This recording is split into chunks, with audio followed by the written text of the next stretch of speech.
already 25. I'm ready for you guys. 25, but the participant is going lesser, maybe because of the connection. So instead of we are waiting for 35, we have now 32. Oh, Maybe of the connection, because I see some cutoff by the connectivity. Okay, so welcome to the second session of this afternoon.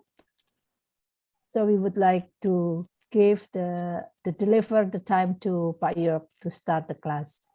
Pak York, please. yes. Everyone can hear me? Yes, we can. Very good. Very good. All right. Yeah. Is there any questions? Yeah. When not, we can go ahead. Any questions? Everything clear?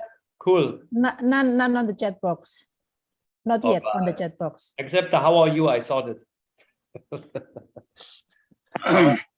Okay, guys. So, Excuse me, sir. yes. Yeah, I have a question that regarding long distance runner, sir. Yes. While they are running long distance, then they suffer back edge and abdominal edge. What was the problem? They require exercise or something else? For me, it's when they have back issues, find out, is there anything happen between the hip extension and the hip flexion? And the most important thing is the abdomen muscle strong enough. Yeah. Because normally the back muscles are quite strong. And the abdomen muscle, everyone knows, is quite weak. So when this has happened, that we call it, there is muscular disbalance, that your hip actually is every time not straight, but we call it is actually move backwards a little bit. So the stress on your lower back is much higher. That can be a reason that your lower back getting issues.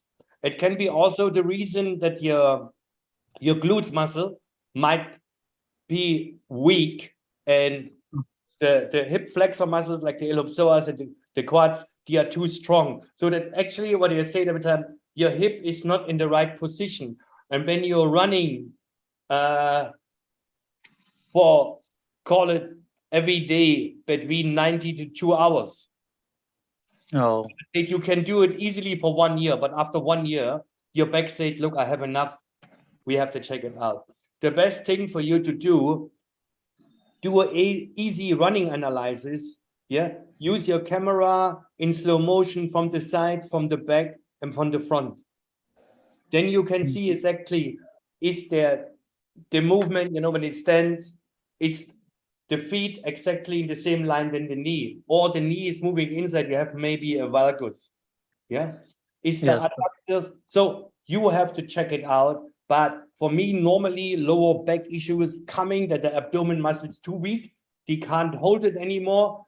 You're moving forward when you're running, and then you create the lower back issue. And this is normally, most of the time, this is a muscular thing. It's not a bone stuff or a joint stuff. Okay? Okay, thank you, sir. You're welcome.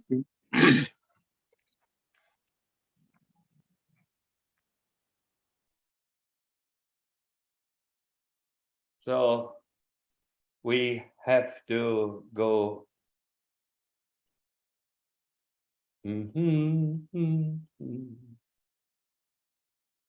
So we sorted all things. So we are coming now to, it can be happen that you athlete got injured. What is nothing wrong, it can be happen, we have to accept it. So we are coming in this session actually more what the people can do when your athlete is injured. That also helps you when this guy is injured to avoid the next time this injury again. So, and I know I have sometimes big arguments with some of the doctors when they say immediately after injury, rest. And I don't like rest. Athletes have to train. What is very important. So what you can do, or what you can ask the doctor. He said, my athlete is actually not sick, he is injured, but it's a big difference. So your injuries might be on your knee, Achilles tendon, hip, lower back, but the rest of your body is quite healthy. Why is actually not allowed to train? With some special exercises. When you have a lower back problem, you can go to the swimming pool, you can swim. What is very good for your lower back when you do it in the right technique. So backstroke is one of the best exercises for lower back problems. Yeah. What you can't do, what is totally contra, is breaststroke. So from the front, because you're coming in a very bad lordosis.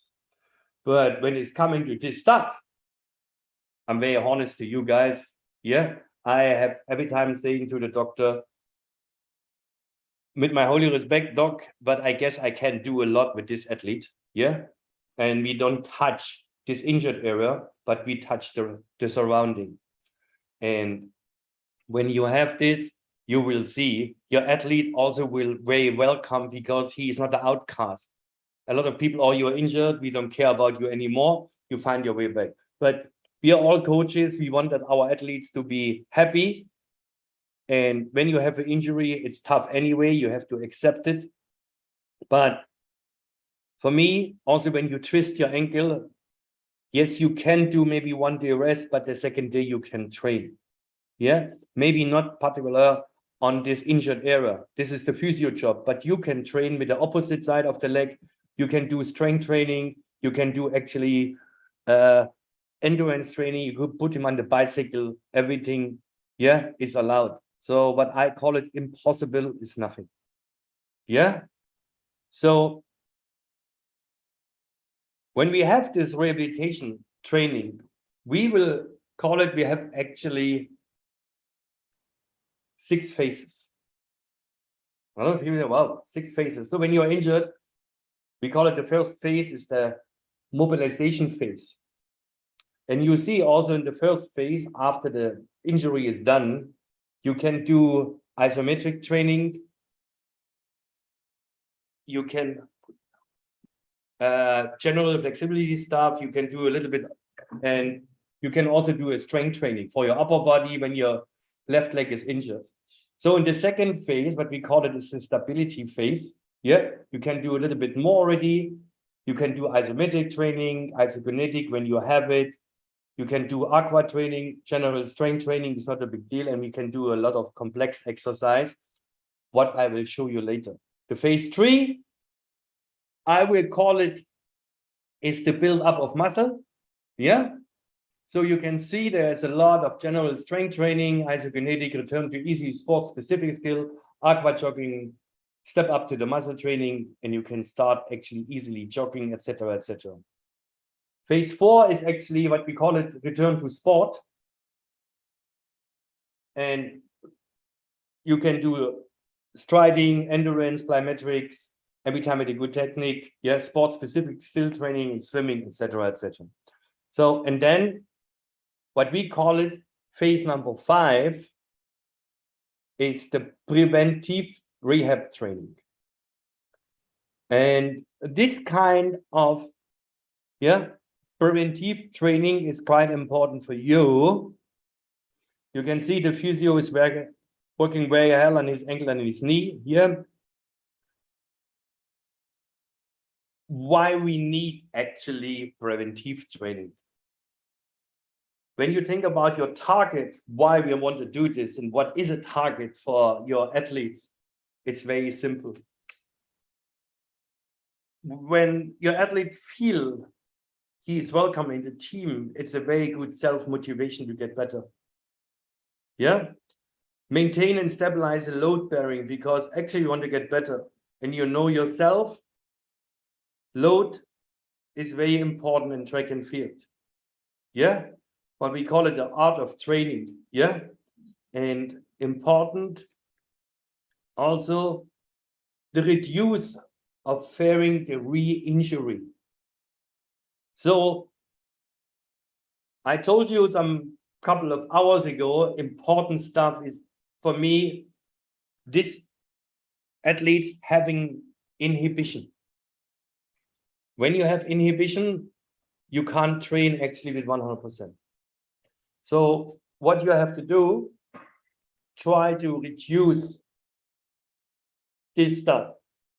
To every time the testing modules to show him yes or her, I can. Yeah. What kind of method of training I can do? You can do actually everything. Yeah. What is inside your head? Yeah. Trainings form. It's a lot of testing. Yeah. Think about your program, how you load the stuff. Yeah. And the volume of this.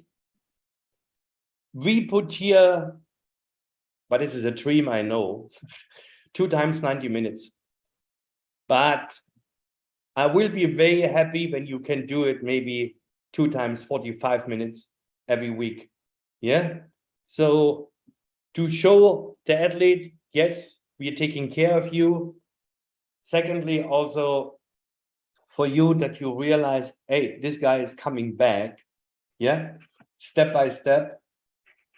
And we are quite happy to see his performance to coming up.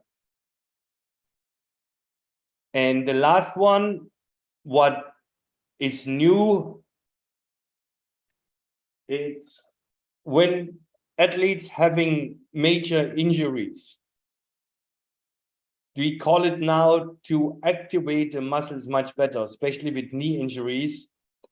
The doctors or the surgeon give them at least 3 to 4 weeks to pre-rehabilitate the athlete, that the recovery getting faster after the surgery. A lot of people say, I don't believe. We have a lot of studies from the European and from the US guys and the Canadians. They say it's all wrong. When you do a good prehab phase, you will can return to sport earlier and better than before, when you don't do a rehab, pre-rehab. So we have to consider, because I know a lot of people are now, when you have a Achilles tendon rupture, he will say we have to wait for 3 weeks. You know what has happened in 3 weeks when you can't train? Yeah, your fitness level is going down to 30 to 40% easily. Yeah, your muscle will shrink immediately because the activation to the brain to contract the muscles is no more there.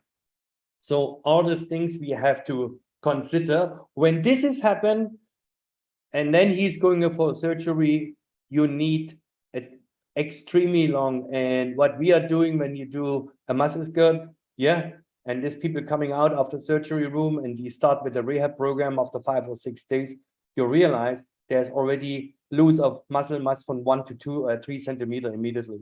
And this we have to actually avoid. So back to the prevention training. For me, important, you can do a lot of sport-specific movements for these guys, of course, but also try to do expected and unexpected disturbance of the body. For you to understand what it means, when an injury occurs, it occurs under 0.2 seconds, then you got injured. How we train when we do balance training, coordination training, etc., we are training actually with 0.3 seconds. So you realize that 0.1 second is missing. And when this 0.1 second is missing, this affects your brain. So what we found out a long time ago, that when you do unexpected movements, so you disturb your body from behind, from the side, a little bit, your brain got the signal, I have to do something, there can be a disturbance.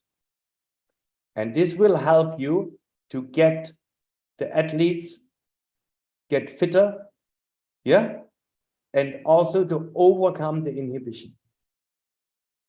So all these things later, we want to show you some easy stuff, what you can do with your athletes, and especially the expected and unexpected disturbance. Yeah. And then you will see it really works, and your athletes and yourself will be very happy.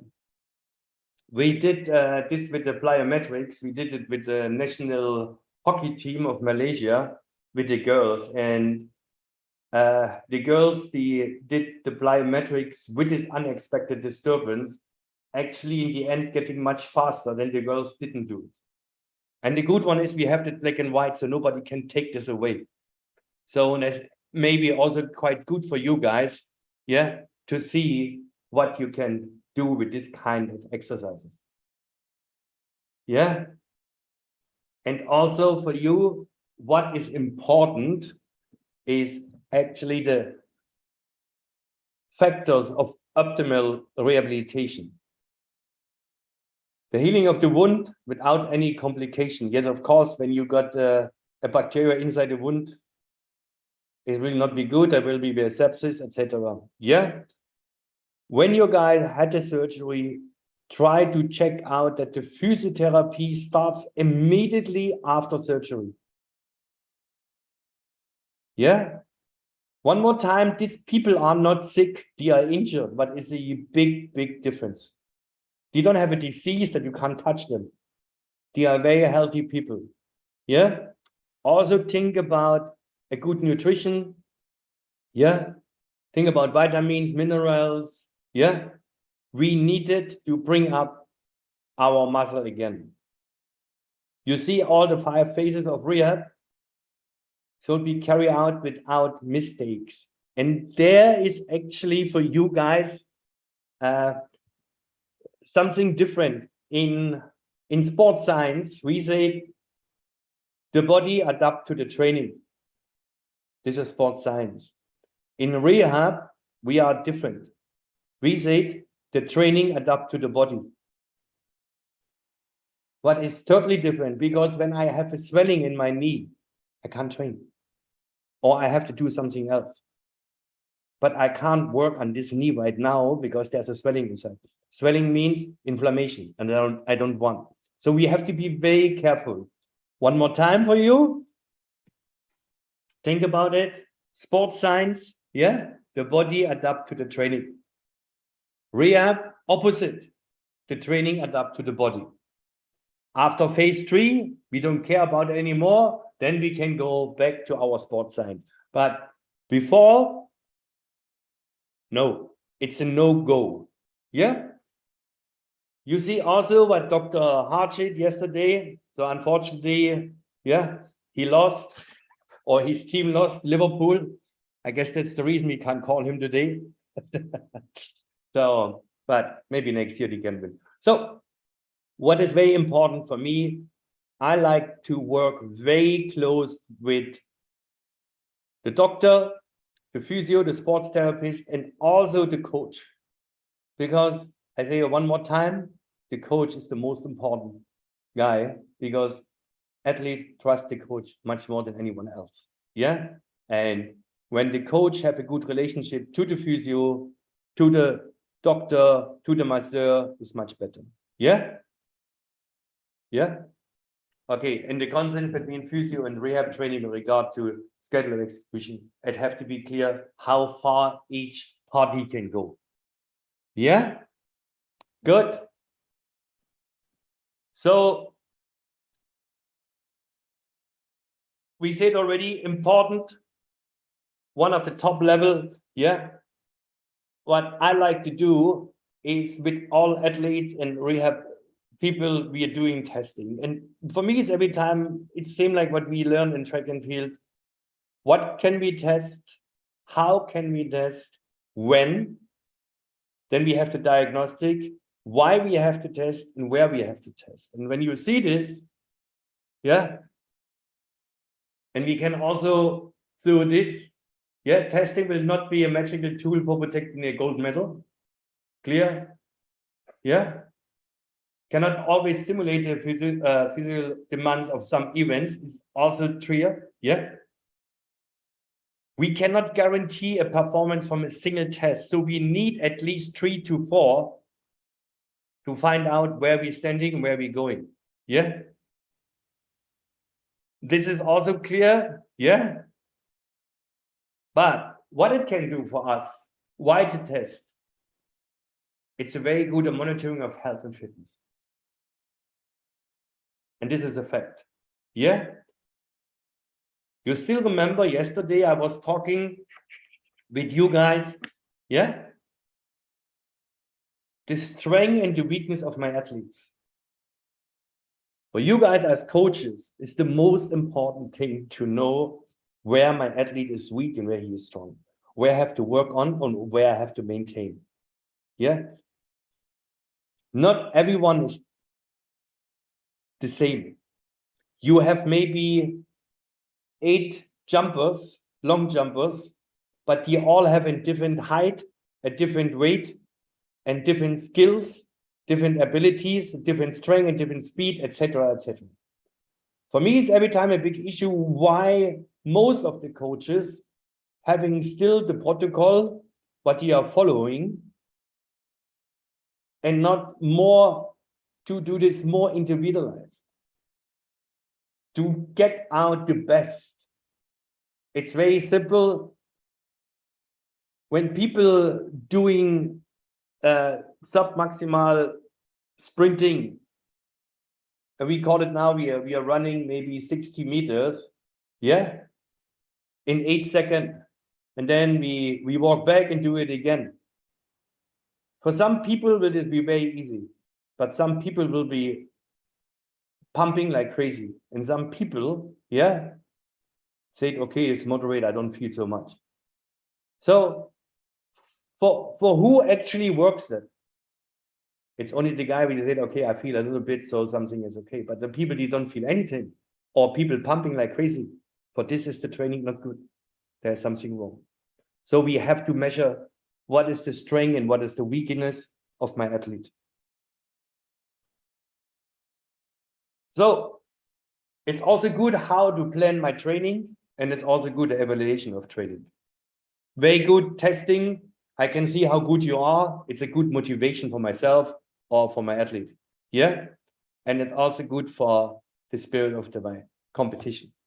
Yeah. So you can do millions of tests. Yeah. Also, I know our mental coaching getting more and more insight.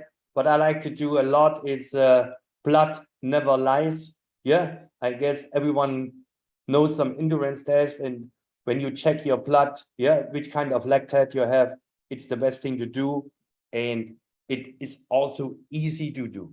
Yeah, you need a test stripe, and I guess any nurse can do this and can help you out with this stuff. Yeah.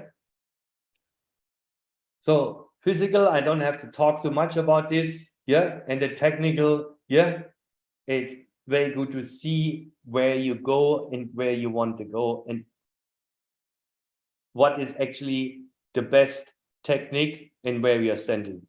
Yeah. Also, think about specific norms, what people have to reach. Can you reach it or you can't reach it?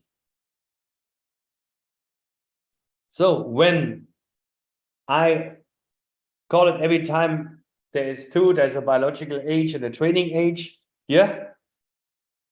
Also related to the training, which kind of phase I'm doing this. It makes no sense. And you know that when I do an endurance test and I have maybe my power training right now, that makes no sense. Yeah. Good. For me, when I like to do this, to do the test at the beginning and the end of a mesocycle, so at least for 6 weeks that I know where I'm standing. It can be sometimes shorter, sometimes longer. This is up to you, but when I was still in the coaching line, I try to do this and I know exactly where I'm standing, where I'm coming. Yeah.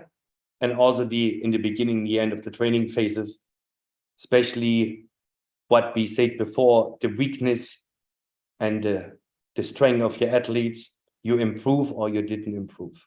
Yeah. So where to test is a competition. It's the easiest testing. You can do it on the field. You can do it in the library, etc., etc., etc. Yeah. So for me, when you read this, think about what you want to test actually, what you want to get it out from there. Yeah. And which kind of training phase. Yeah. It makes no sense when you do the speed. Yeah. Phase and you're doing an endurance test makes no sense at all. Yeah. Sometimes I know some of the countries have this general fitness testing and you are doing the speed phase. And then you say, oh my God, that makes no sense because my athlete will be out for 3 to 5 days because he's gone. So sometimes you have to discuss with the people, is this possible that we can change or we do it later, etc., etc. It will be nice, but I know sometimes you're talking against the wall and people don't want to listen.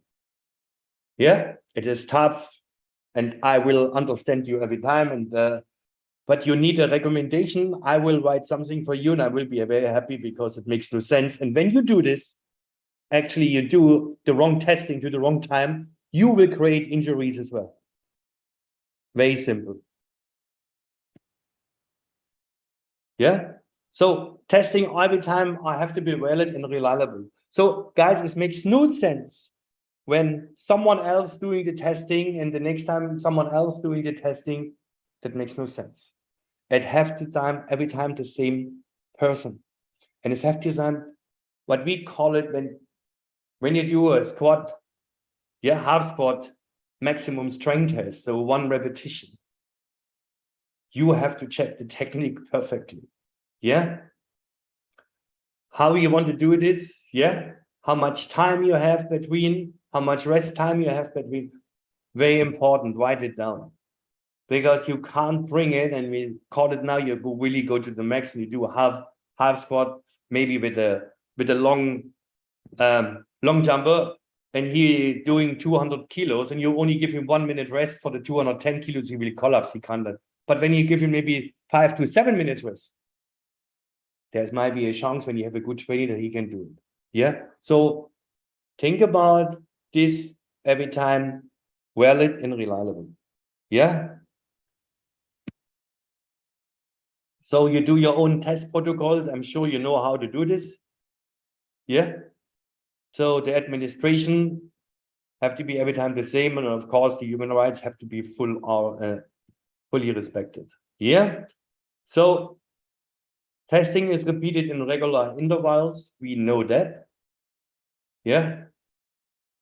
Results are interpreted with the coach and the athlete directly in a very user-friendly way.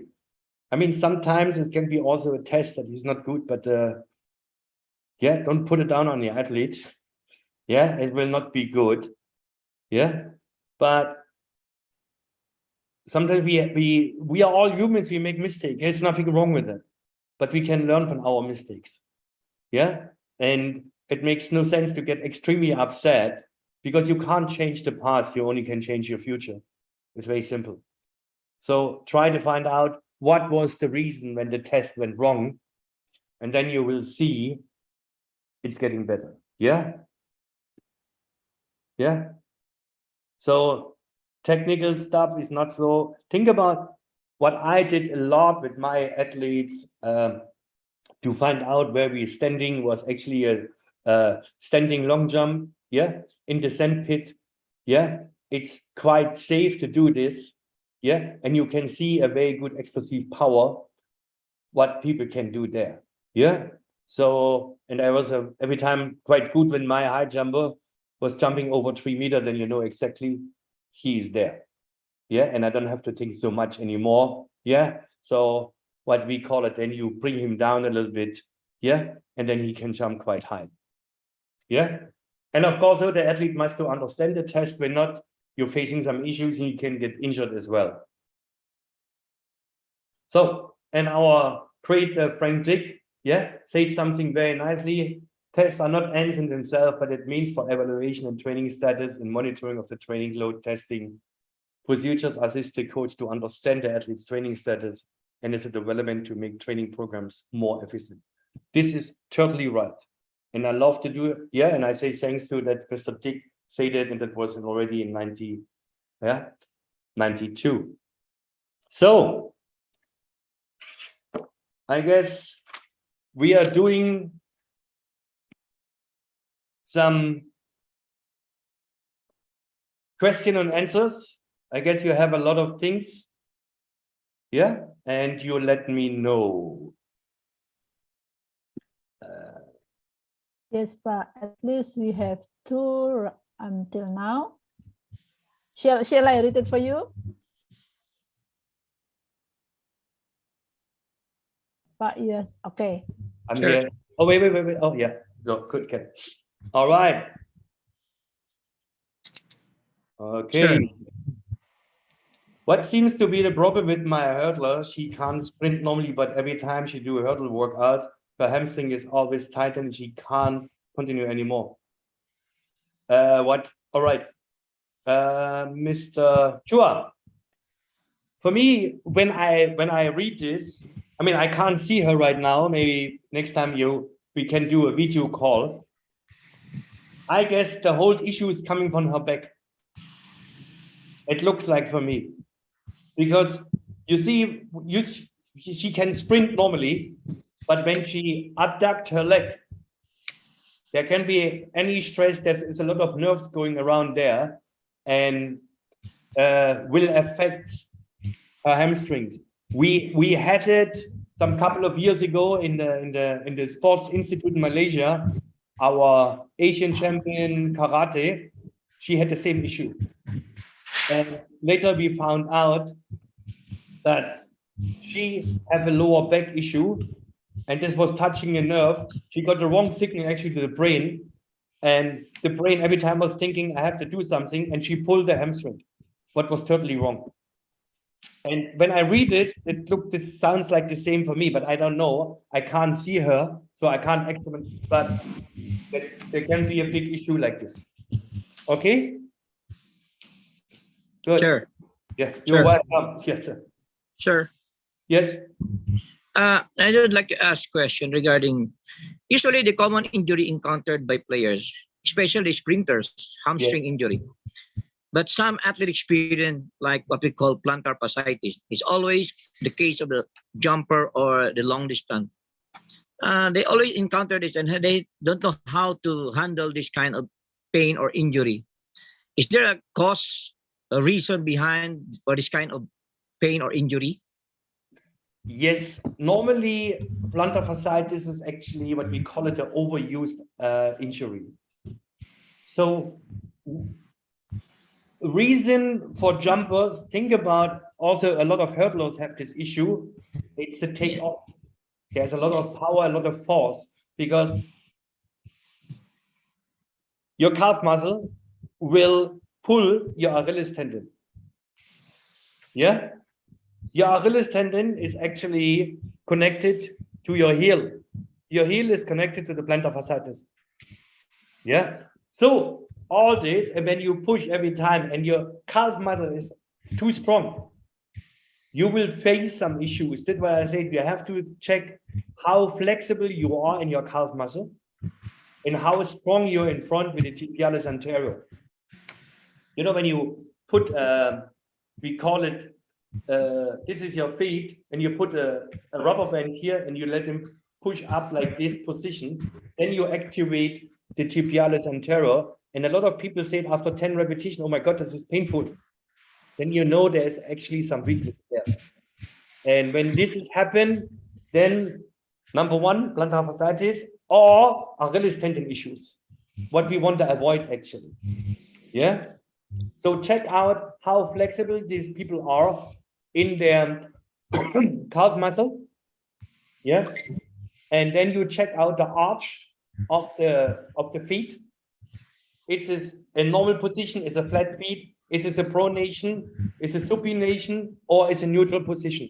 Check that out. You can make some pictures, send it to me, and we can find out a good solution for you. Sir, is it one of the cause is the shoes they're using, the rubber shoes or the jumping shoes? Is it one of the cause or no? Actually, the shoe is only what there was a research project, but they put it away because in the end there was not a good result.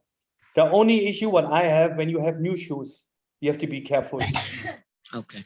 Yeah. Okay. Thank you, sir. You're welcome.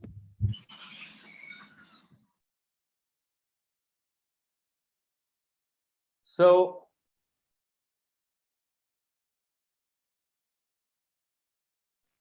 here's another one. Her hamstring is not strong enough. Or check. Oh, okay. Good. Good. So, yes. Anything else, Ria? Until now, there's nothing on the chat box. Maybe the direct question. Maybe it's after lunch, everyone is tired. So when not, what we will do, I give you guys 5 minutes rest, and then we go and we do another practical session. Yes. Okay. Okay. We will back in 5 minutes. Yep, good. It's a good idea. Thank you.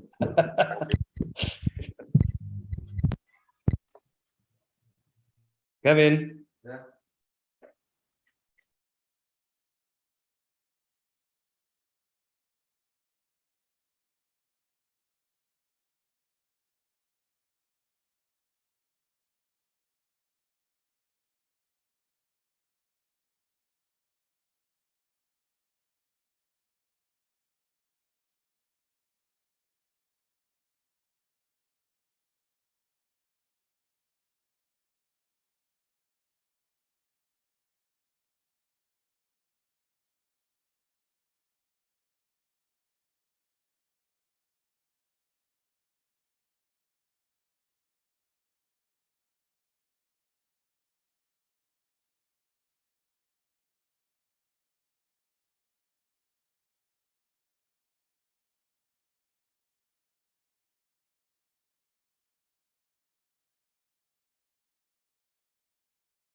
ဘာလို့မလဲ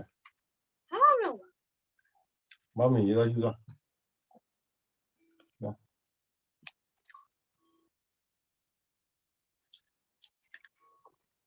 ဘာလို့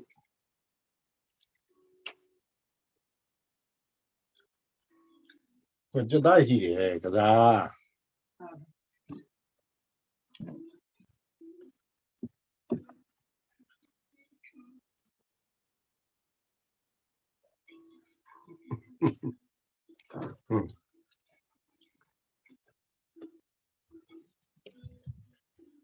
ဒီပဲချမ်းဆိုတော့မကောင်းဘူးနော်ပဲ ယူသားယူတော့ ဘာလို့ဒီလောက်အောင်ရှိဆိုပါ နေရထိုင်တော့တက်တောင်းတက်တာလေးရှိတာတော့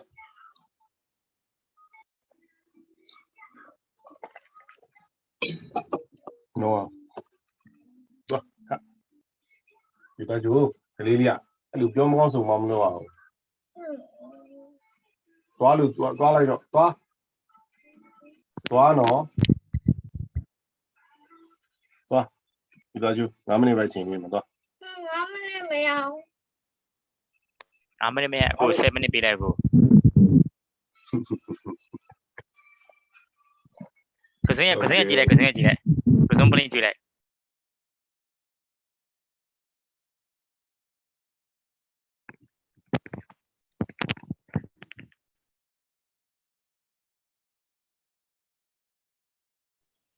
Done. Okay. Welcome back to the practical session.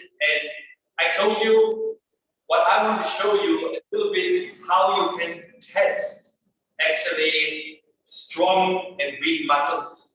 Yeah.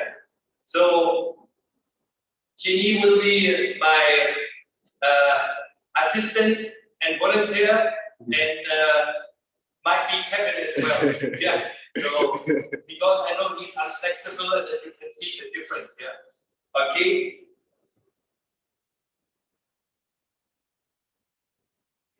So the first test that I want to show is actually very simple. It's for one of our hip flexors is the Flexors. It's coming actually from the back. It's quite a nasty boy, and it's going over here and it's ending inside. So when this guy is too tight, he will move your hip, but it's a normal position. And I show you actually in this kind of position what is totally wrong. You see, this is a normal, and this is the wrong one. And a lot of people, football player, having a lot of these issues, yeah, because they can't actually, yeah, straighten up their hip anymore. This is too strong. So how to actually check out, is he too tight or not flexible enough? It's actually very simple. So you see a bench you can find everywhere, and you sit exactly on the edge. You take your left leg with your two arms and you bring it as close as possible to you. And you can see the ideal position will be 90 degrees, and here also 90 degrees. You see, it is perfect. And I know Jingy is very, very flexible, yeah? And I will show you later the difference when Kevin will do this, yeah? So this side is perfect, no issues, yeah? Very good. So we change the side. Yeah. And here you can see as well. Yeah. Both sides. Very, very good. No issue at all. Perfect. No problem. Okay, Kevin, come please. So, yeah. Yeah. So, Jimmy will do it now. So, we do the same thing. Sit on the edge.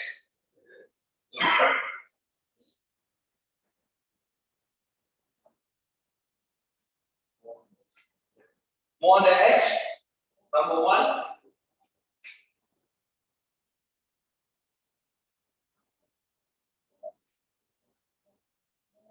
Don't be shy. Yeah. And look, she too much work for her. What I will do because I'm lazy. Look, I put my hand and look what has happened now. Can you see the difference? And actually, it has to be like this, and actually like this, but and he already is in pain. And you can touch, you feel the IT pain, and here it looks so much muscle. And he's not in a good shape right now, I can tell you. Yeah. So, and you can see this is not good. This is actually, this boy will have issues with injuries. So, the other side as well, we do here, every time, and yeah, look, already we have to go this direction, straight, every time straight. And he is too high up, he can't bend here properly, and he can't do this. And his face is like, you want to kill me, so have to accept it. Yeah? One more time, change. So you can see what I'm doing because I'm really, yeah, don't want to work so hard. It's terrible. Can you see? Yeah? It's not good. And to stretch this, you give a little bit stress here. And what I'm doing then, I put my leg inside here, and he can't breathe anymore. He's very quiet now. Yeah? So you see, it's a very easy, simple stuff. And you can see how we can do this in the easiest way. The next one, what I want to show as well, is a lot of people talking about the IT band. It's totally right. Kevin, better you bring this stuff here, the camera as well, yeah? And you can see it from the side. Okay.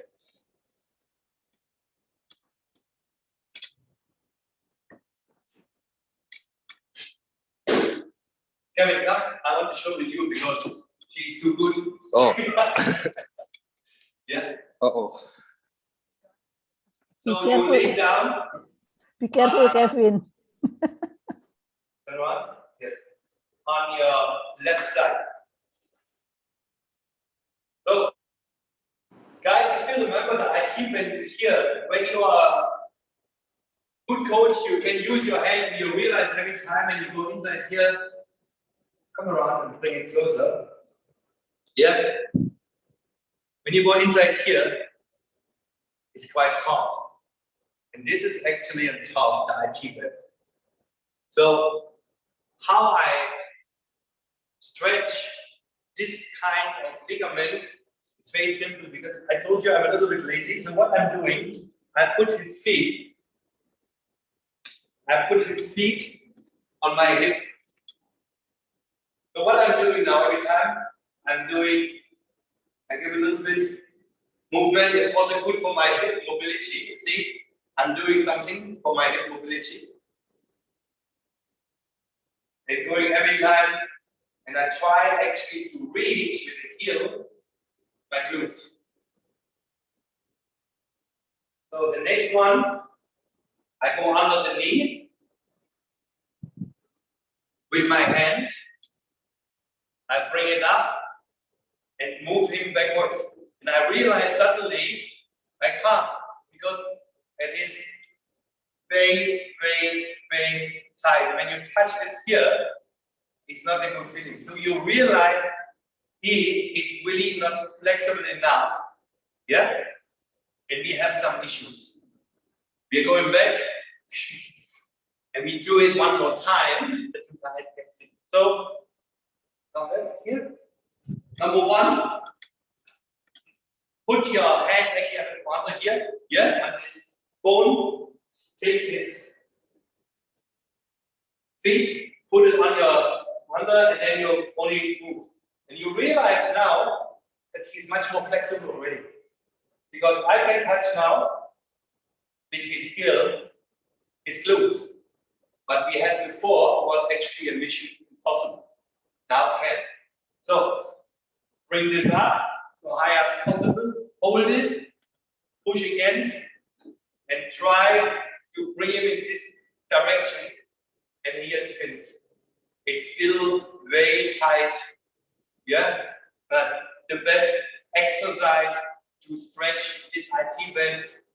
What you can do as well, you can use a foam roll, yeah, and I guess Kimi can show you now how you do a foam roll for your IT band. Okay, thanks, Kevin. So take it, and Kimi will show. Yes.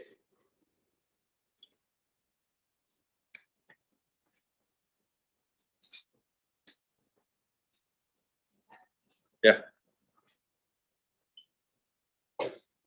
So use a foam roll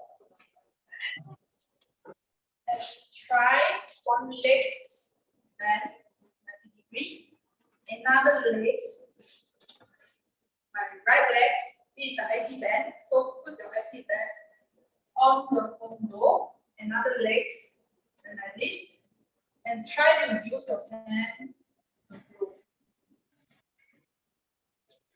So the bottom leg is straight, upper leg is, and use your hand to slowly go up, down. So you can feel more on your IT band. Up, slowly up. When you feel the most pain point, you can try to hold it on for 3 seconds. After that, continue. Feel here, most painful point. So I hold it on seconds. And continue. Well, that's right. So this is the way to use the femoral stretch your right hand. You can also use a tennis ball, maybe, yeah, but you can find to do this. All right, good. So the next one, what we want to show you is actually a lot of people know that our glutes are quite weak, and a lot of people ask me how to measure actually the glutes and the strength. Luckily, we had a very good man from the Czech Republic, Mr. Miroslav Janta. He created a very good book, and we call it now the Janta test that we're doing. And you can see it's actually quite simple and very effective, and you don't need so many equipment. Yeah. So we will show you how to do this. Yeah. Can you lay down on your abdomen? Yeah, position. Go to yes. Put your hands in this kind of position. Yes. So, what you're telling your athletes is bend your legs 90 degrees and bring the legs together. Yeah, here as well. So try to do this. So it's very simple. You see, yeah, 90 degrees is perfectly good. And now you ask your athlete, yeah, to bring both legs straight up. You can see we want is when we can put the arm inside here. So go down, and you see she's also a little bit cheating because she's open her legs to me. So one more time, bring it up, the head down. You see, now she's doing the right technique, and I only can put my hand inside here. Actually, the good one is when we are coming here, relax and easy. The good one in this test, you isolate everything except the glutes. No muscle at all is involved. Yeah? So, and a lot of people say, oh, I'm quite good. But I will call that looks might be good, but there is no power inside. So, you see, actually she's quite fit, but she has to work out a lot on her glutes because they are quite weak. When the glutes are weak, your hamstring will suffer. And your hamstring will suffer injuries. Yeah? So one more time before we showed it with Kevin as well. So you bend, hands on the side, and you try to bring up your legs. And the head is down. So you see, I can put my hand, the best is when we are here. This is the perfect position. Okay, perfect. Good. So, Kevin. Okay. So the lifting, head is down 90 degrees. And try to bring it up. Head is down. See, he's cheating already. Relax. Okay. Don't, not with cramps here. Okay. Activate only here and try to bring it up. Head is down. And he's cheating. You see, he's opening his legs, but I don't want. Close the legs and 90 degrees. Bring it up in this direction. I know you're weak. And try up. So now it's good. And you see, it's only half the hand can go inside, and he's shaking like crazy. Thank you, Kevin. One more time. One more time. You want to see? So, knees together. Here, hands on the side, and bring it up. You see, that's it. You can see my hand. Actually, I was inside. Actually, what we want, what is good for him, is actually up here, but he can't. Okay, thank you. Good. So you can see it's actually quite simple when you know how to do the testing for your muscles. What you can do as well, you can also think about your abdomen muscle. You lay down, Cindy, and it's here. The more.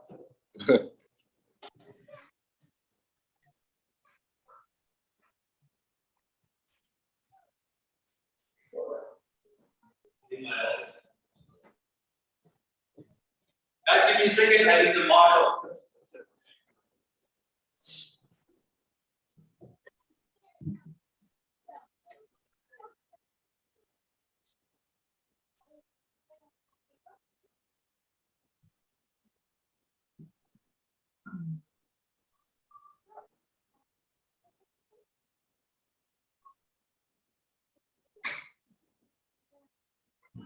So, good. This test, you check it out, so you go more backwards. All right.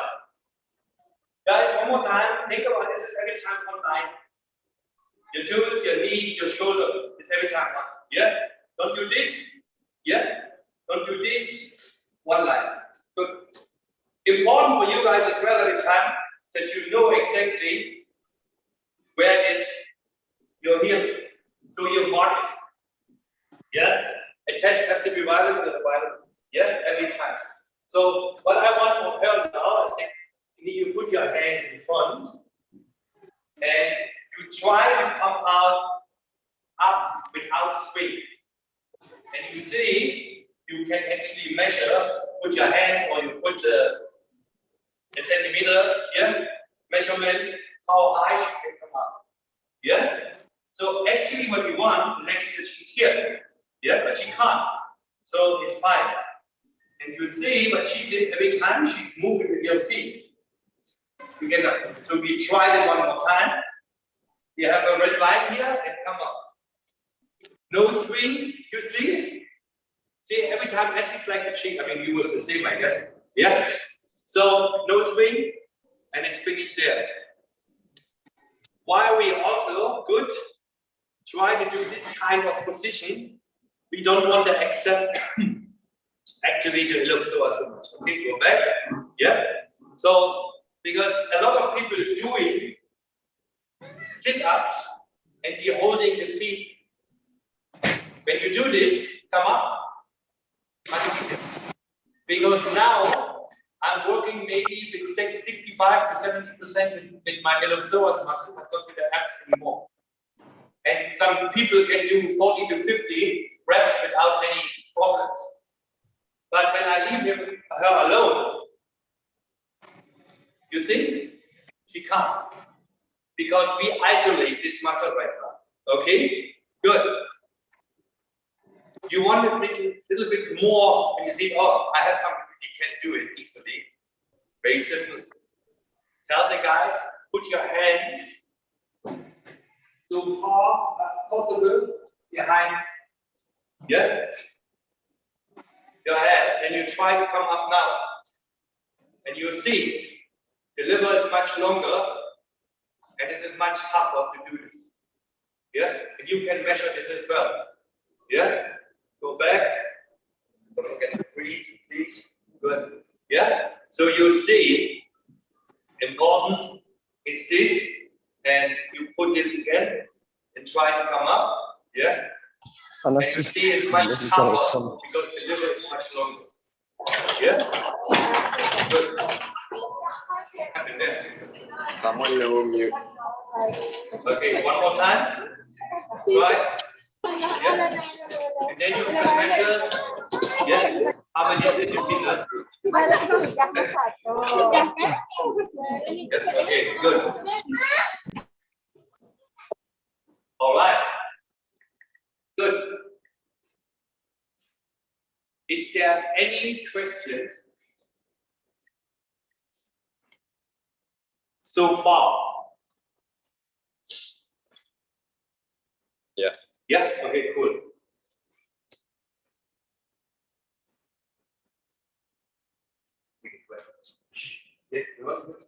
Okay, what is the question, Kevin? Okay, there is a problem with my hurdler. She can't sprint normally, but every time she do hurdle workouts, her hamstring is always tight and she can't continue anymore. What Have we had exercise? it already? Have we just It's already answered, Kevin. already answered, Kevin? Already answered. Yes. Yes. So you goes to Kalyan Chaudhury's question, please. After strength. Okay, after strength training, speed training may cause muscle injury. Your opinion, please. When you overuse, of course, when you did too much for the athlete, can be happen. So that it's every time good. How many hours you give for recreation? You need a good one. Yeah, you have to renovate your body. So when you do got after strength training, the next day you do speed training, makes no sense. Something will be happen when it was a heavy session. You will actually produce, yeah, injuries. Okay, another one is, what is the ideal height for core activation? Ideal height for core activation. Yeah. So think about what we can do. A lot of people, we just saw it, when you use the legs, what I like to do, lay down, to bring actually the legs out totally for core activities. Yeah. So when you do any exercise now, yeah, sit up, etc., yeah, it's much tougher because you don't, yeah, activate any leg muscles. And yeah, you have every time a good 90-degree come up, yeah, and you will feel your abs much more, yeah, and you can do it in an isometric way, in a dynamic way, yeah. You can give pressure with your hands on your knees, and you try, say, you push your legs against your arms, and now you try, and this is much tougher to do this, yeah. When you do it, come up and you call it until 5, and you go back again. Try every time, and I call it isolate your muscles what you want to train. Yeah? Good. Next one, any questions? That's it. That's the last. That's it. Everyone understand from you guys the stretch what we did? Yeah? And also the test, quite important to have it. But we want to show you as well. I told you that we have every time issues between the adductor muscles, yeah, and the abductor. So what you can try to do to check out what is the difference, yeah. So Janine will lay down here on the side position. Go to the. So and then you can use normal angle weights, yeah, and you say, you know, you put it here. This is relaxed and easy. This is not heavy. This is 1.2 kilos, yeah. And then you say, okay, for warming up, can you bring up this leg, yeah, up and down maybe 10 times. But she said it's not a big deal. I can, yeah. So you do this 10 times, and you can ask her. It's only one muscle, it's the adductor here, but it's totally isolated. Yeah? So, and then you say, okay, we have a good warming up. So, and then you say, okay, can we do this? We do it a little bit in a different way, you do it a little more heavier for her.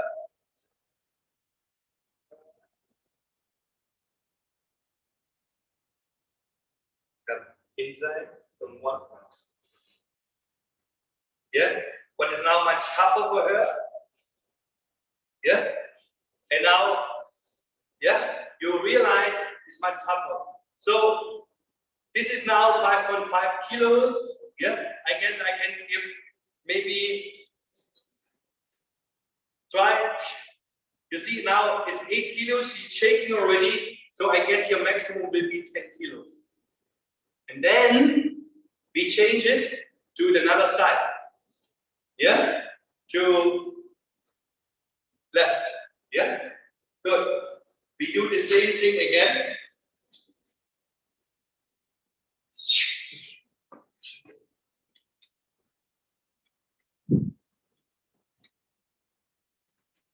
So we start again. Yeah?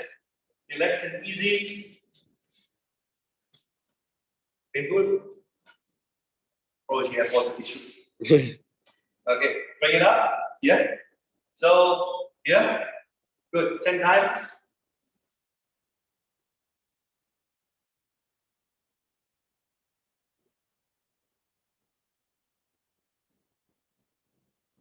Six.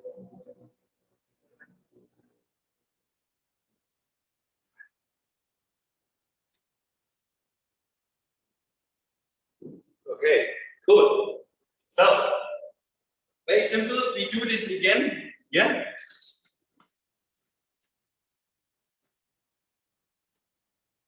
Poor girl has to work so hard today.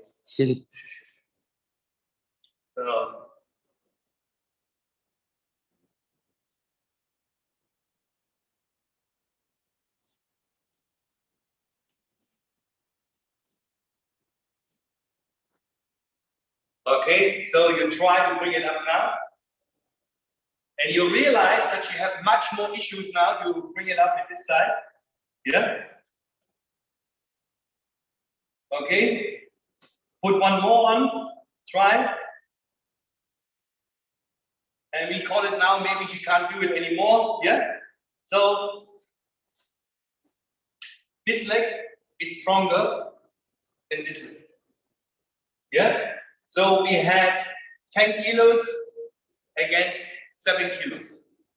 And there is what we call it a disbalance. And now you can do the same stuff for the outside as well. You put this in this direction. And you put actually the opposite. Yeah.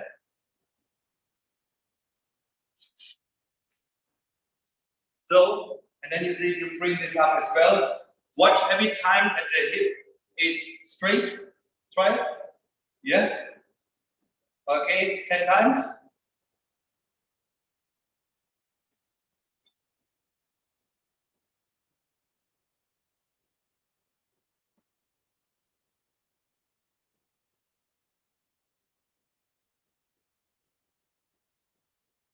All right, good. So,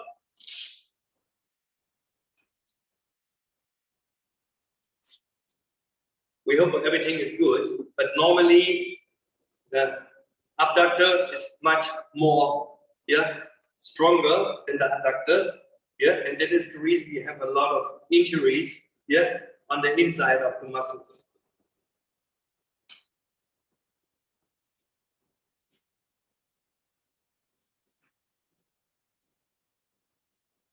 Okay, bring it up.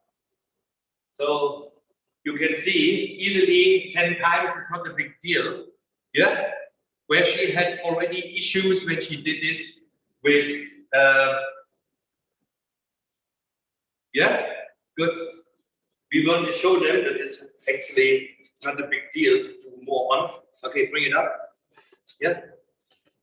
Yeah. So you can see she can, and then, we hold it like this. And then you can maybe, I have to hold this, we say, okay, you bring this up as well, and now she has issues.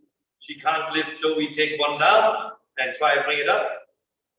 So you see, now we have 12 kilos against 7 kilos. So that means there's over 40%. This is issue. And then we have to do something with her as well, and she's actually quite fit. Yeah, good.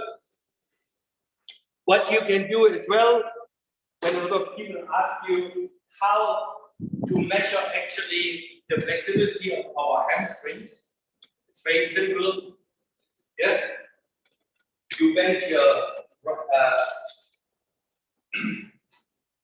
left leg, and you bring this straight up on your own, hands on the side, and it has to be straight,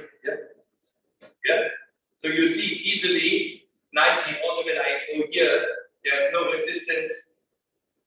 Now she starts a little to shake, but actually the good one is something like this here, okay? So you can measure this easily with the chronometer, Is this 90 degrees? Yes, 100, 110, 120, etc.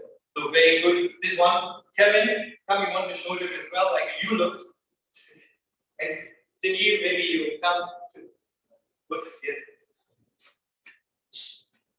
So legs is here, Bring this up, straight.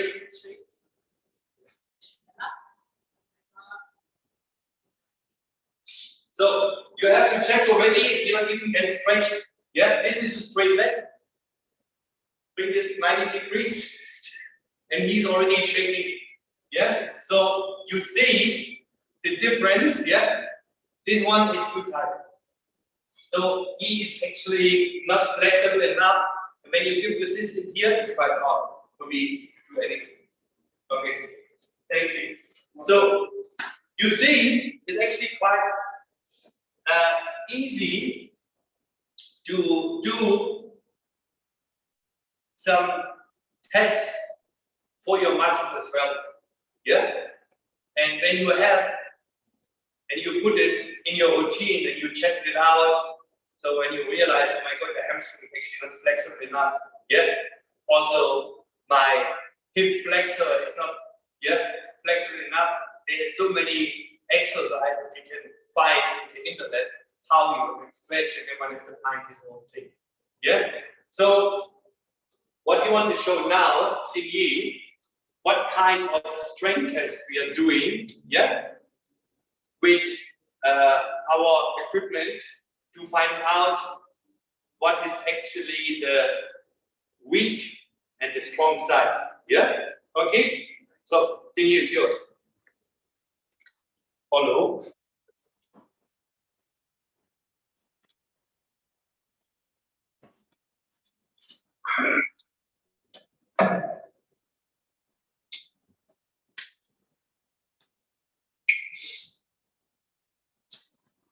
All right, so next what we're going to do is isometric test. So now, all right, using my address.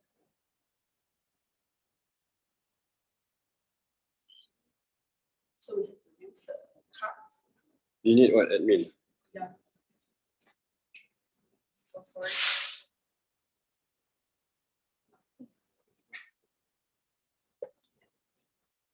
Yo. Yes. Can we use the card for this? Yes. That Which one?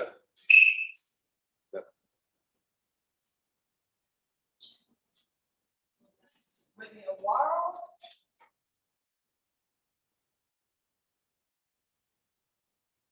What has happened? Because I used the test and then we just the card. Okay.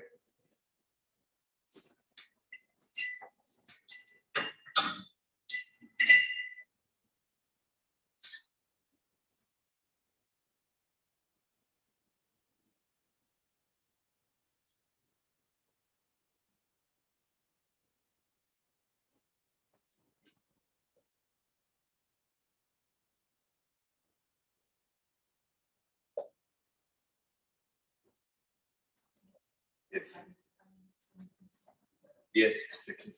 Yes. We have some issues as well now. So we will give us 3 minutes. So I will talk something else.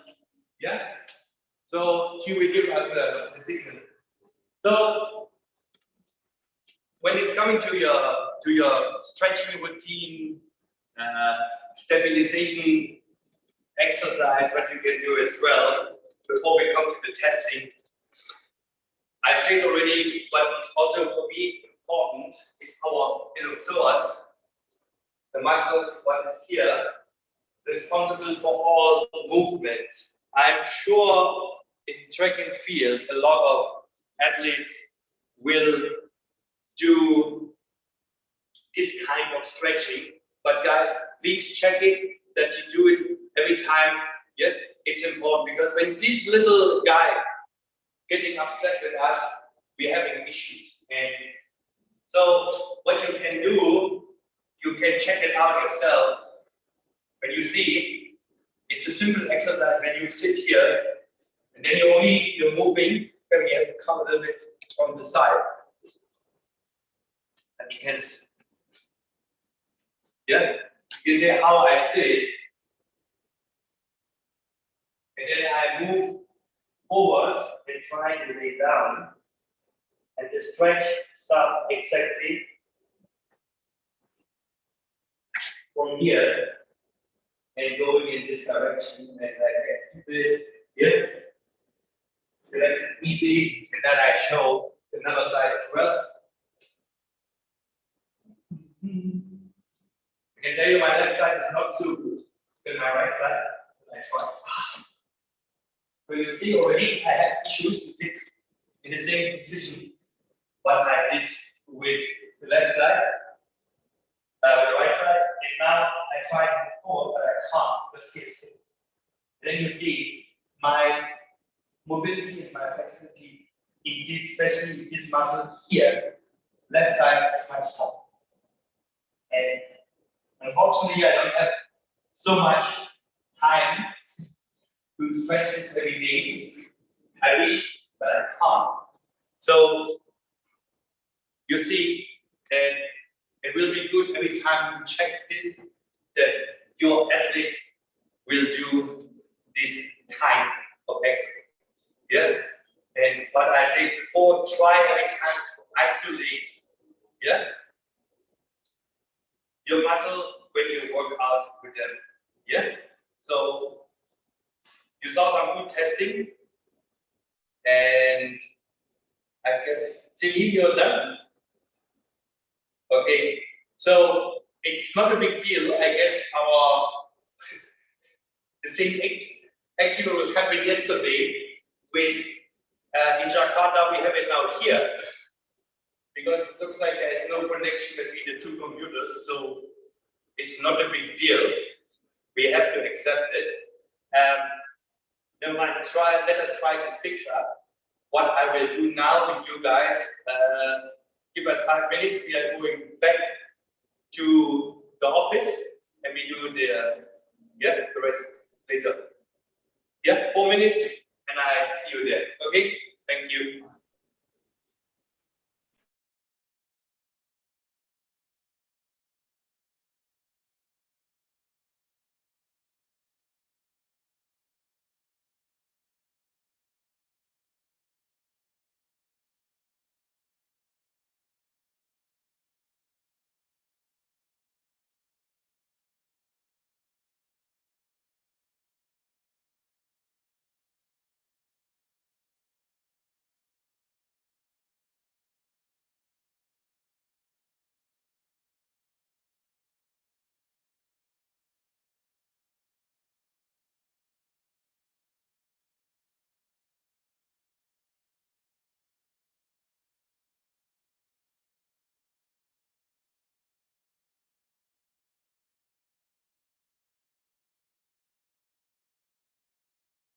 Maria, you are muted.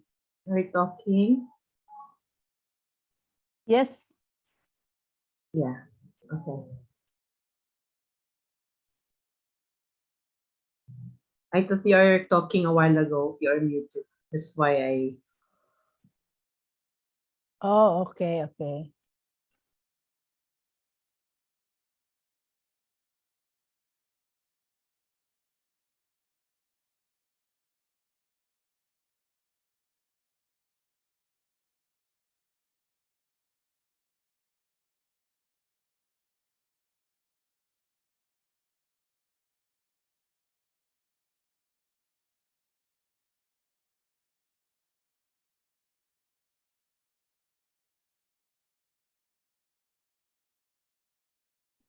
Ma'am Ria, I just want to ask one question. Sure. Is Sir George give us the material, all the lectures that we have since yesterday up to today, for us to have a reference or study further about the topics that he gave us? Yeah. The lecturer will give the material to ADC and then we will share it to the group, as he mentioned yesterday. Okay, thank you so much. Yeah, usually after the completion of the webinar. Yeah, okay. So that's Thank why you. we still keep on the WhatsApp group, because we still have further communication after this webinar. Okay. Thank you, Ma'am Ria. You're welcome.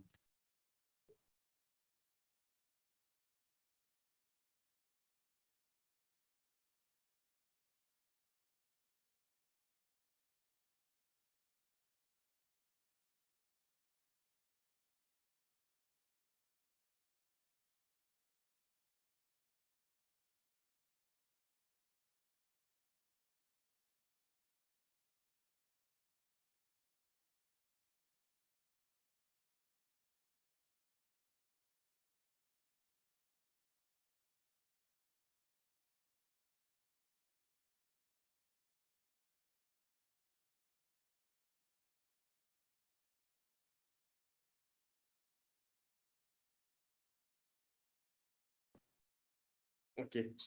All right. So.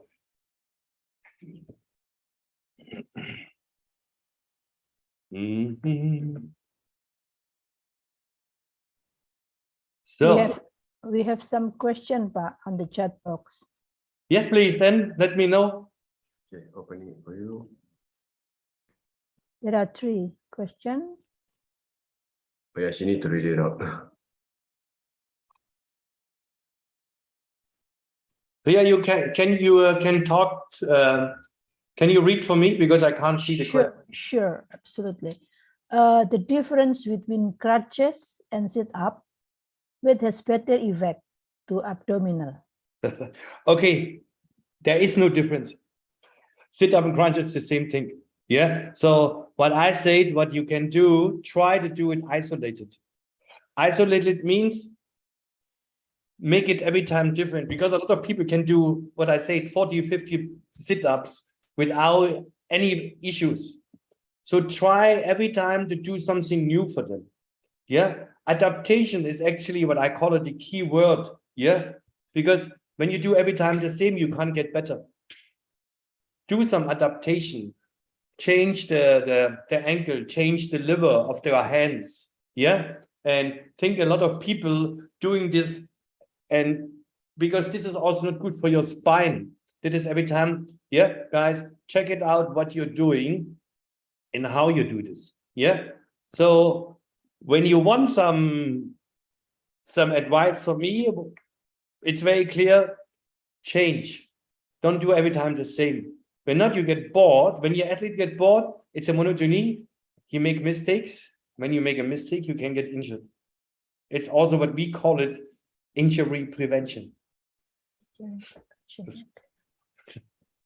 Okay, next question, please. Yes. Will the cold weather in the winter cause injury to the athletes? It's very simple. What kind of exercise you're doing in the winter outside?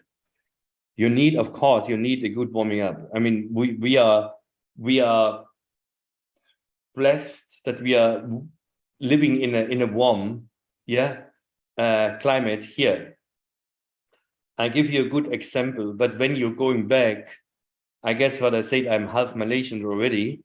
So when I go back to Germany in November, and I try to jog 2 or 3 times per week, and I need a very good long warming up, because my fat cells are no more the same than in Malaysia. In Malaysia, it's warm, there it's cold. So what will happen? You will shrink. When you shrink, your range of motion is much shorter. So when it's much shorter, what will happen? You will feel something what is painful. So when you train in the winter condition, do a good warming up. What is the reason of warming up? You want to increase your body temperature. That's the reason. That your range of motion is much better as when you're cold. So you need, of course, much more time in the winter. Yeah, we had some discussion the last time. It was in Nepal, I guess, or in Bhutan, when people said, "Oh, in our strength room we don't have an oven. This is quite cold." And I said, "Guys, you're crazy. You want to produce actually injuries." Of course, when you use this every time, but you need time to warm up. But it's the most important thing. When not, you will create injuries. Yeah. You have to be warm. You can't be cold. And winter, yeah, of course, it's tough. Yeah, it's snowing and you have to train outside. Yes, but when you get cold in a session, there is a high possibility that you get injured as well. So you have to be warm. How? This is up to you, but you have to be warm. Okay? Good. Okay. And the third one, if there is no access of lab, what alternative test can be performed? Oh, there's a lot. This is what I said, you don't need actually a lab. I mean, I don't know who is it. This guy can write to me, yeah, or my telephone number is there. Send me a WhatsApp. I will be happy to answer you that. You don't need a lab. I said, we can find easily a lot of good tests for people who don't have access to a lab. Yeah, is this a flexibility? Is this strength test? Is this maybe power test, etc., etc. There is every time what we call it, where is a will, we can find the solution for this as well. So you don't need a lab. I know that a lot of people have issues with that, and a lot of people can't read actually the results from a lab when it's coming out. Is it, I have no clue what you want from me. So, but you can do a lot of things, yeah. In track and field, to my time, we use a lot. We call it now a counter movement jump, but we did it, you know, jump and reach. Simple, you know, you put a little bit chalk, yeah, on your fingers, and you jump so high as possible and touch the wall. And then you do this test after 6 weeks, and you can see you improve, yes or no. Simple and good. It's very simple. So we have to think every time how we can make the best for our athletes. Okay. Yeah, it's coming to fourth. For pretension injury exercise, should it be in a special training session, or can it be combined with other training session? That can everything combine with other training session. You can do it to prepare the session. You don't need so long, or after the session.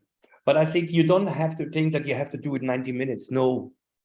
Later we will, Cindy and myself will show you easy, yeah, 3 exercise, what you can do, and you can bring it maybe in the end of the training. Yeah, that you can see that you every time, yes, I can do this and I can do it better. And then you say, okay, I try it in front of the training to activate your brain to work better. Yeah, you still remember this morning when I said, can you move your legs without moving your upper body? This is actually a signal to the brain to activate. Yes, good morning, I'm here, we have to do something. And this is a lot of, sometimes athletes and also coaches and some officials doesn't understand. We have to prepare actually our session when we go for training. It makes no sense when I eat heavy food before I have a technique event, because I can't, yeah, train what I want to, yeah. And this other people have to understand this importance. Some sessions, they are not what we call it going straight high to the brain, yes, but most in track and field technical events, it's a high impact on your brain, and so we have to prepare for this. Okay. Okay, so direct question, please, maybe.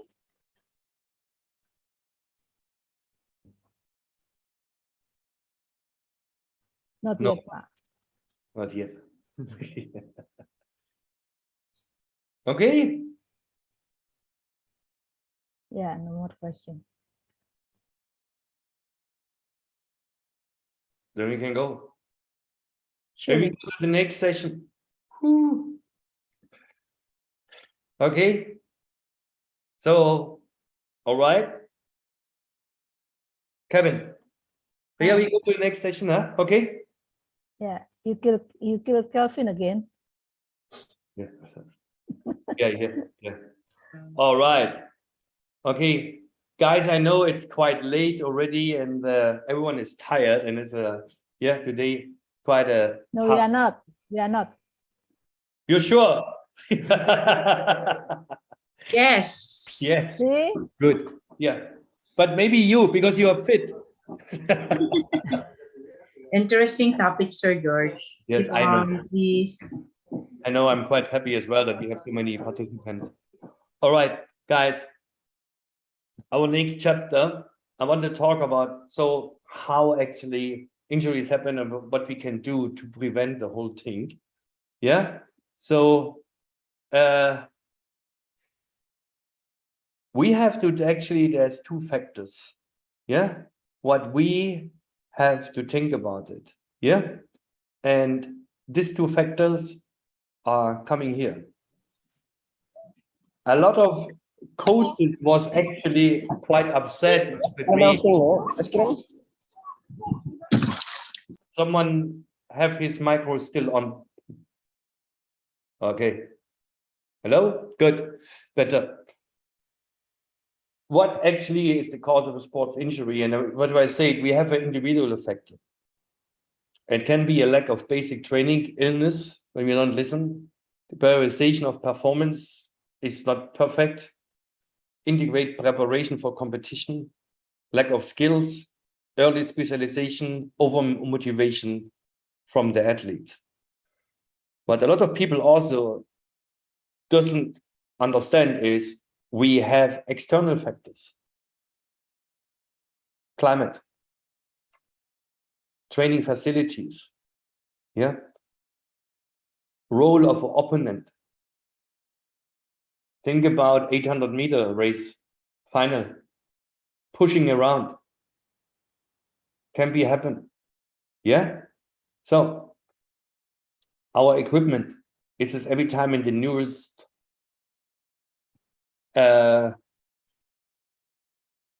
venue. So everything plus our technical training, yeah, this can be a reason to get injured.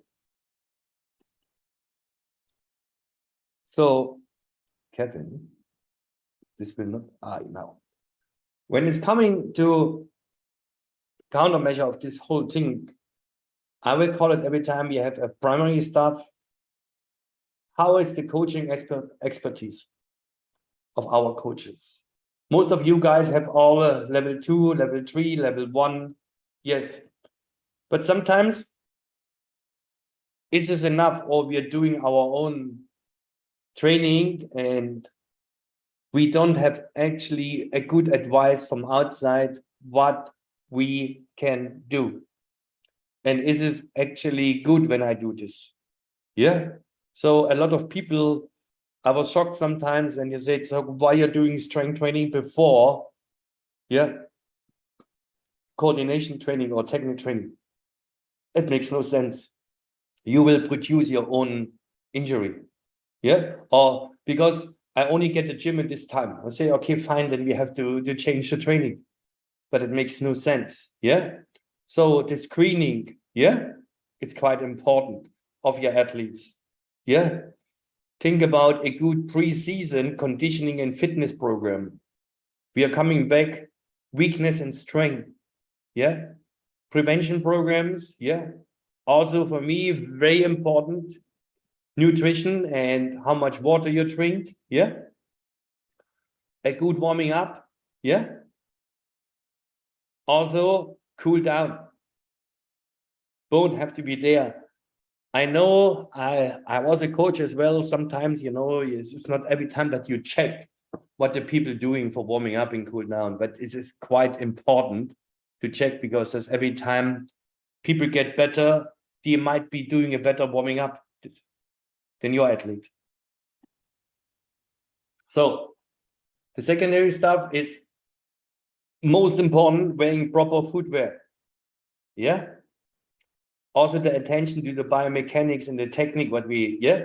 So we have to check, we ask the people who can help us. And a lot of people, oh, I don't have access. Yes, but everyone have now an iPhone or something with a slow motion. You can do so many things with this. And you can analyze yourself. And I guess you're the best coaches. So I don't actually worry. Yeah. About this control of dangerous play by coaches can be happen. You have to not accept it, but it's not fair, but it's there. Yeah. So very important equipment is not so much, but it also when people having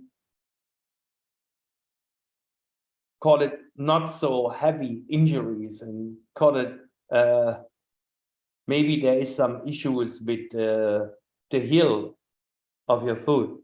So try to wear maybe a heel pad that is a little bit softer, that you still can train. Yeah, that doesn't mean that you have to finish immediately the training. Yeah, find every time a good way, what else you can do.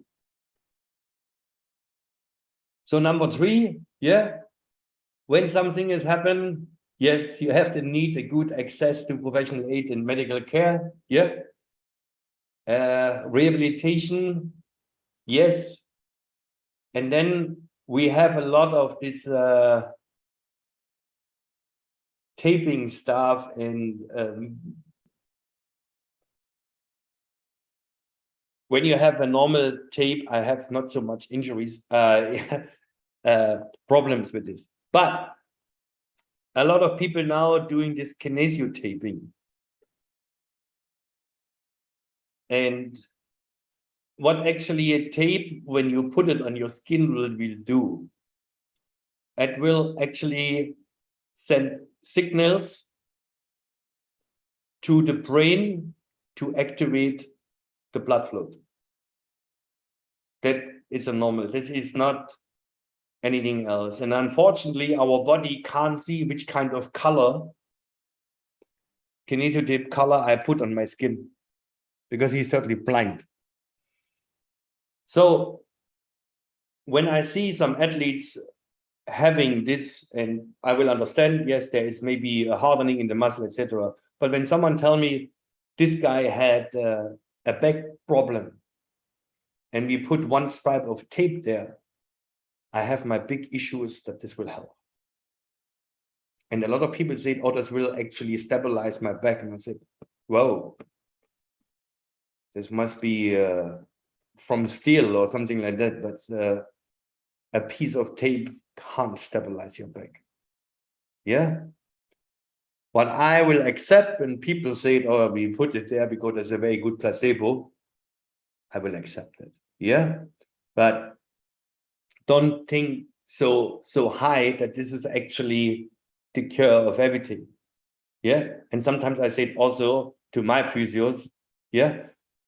Sorry to say that. I think some people will be unhappy, but it's what I'm thinking. You put a kinesio tape because you're too lazy to work with this athlete. And a lot of people are shocked, but this is my thinking. Yeah. Yeah. So find out what you can do to get it better. Yeah. And it's also important, return to play only when the player is fit or when the athlete is fit. And yeah. So our recommendation for the whole thing is very simple. Yeah. We have to undergo at least, yeah, a pre-season fitness screening. And that costs you maybe 1 day to find out about your general strength, flexibility, and endurance, and maybe also speed and explosive power. When you put all these tests together, it's in 1 day, it's done. Yeah. So check that out, because then you can see where we have to work on. Yeah. Normally it will be, yeah, on our weakness. Yeah. Yeah. So, yeah. Think about it, warming up and cool down. Yeah. Yeah. The fitness test is clear. Athletes conditioning program. Guys, there is a lot of conditioning coaches running around, and they are quite good, and I'm happy. But you are the coach of the athlete. So check the program, what you're doing, because sometimes it's totally contra indicator and it makes no sense for you. Yeah. When this guy works maybe in the strength endurance, yeah, and the strength endurance, and you're doing speed. So there's two totally different components, and the athlete can be injured as well. Very simple. Yeah. Yeah. So about the prioritization of training, I don't have to talk about this with you guys. I guess here everyone knows exactly what is going on and what you can do. Yeah. And what I will show you now, some easy stuff to use for injured people or for your, call it, prevention program. When people talking about complex exercises, it's actually all the muscles are involved. So you don't only train with one single muscle. And you see this man here. So he have actually an ankle weight on his feet, and he have a dumbbell on his hand, and he's holding actually the mat with the left hand, and arm and left arm, right arm and left leg are coming together. So you will activate your chest muscle, your shoulder muscles, yeah, your abdomen and your leg muscles.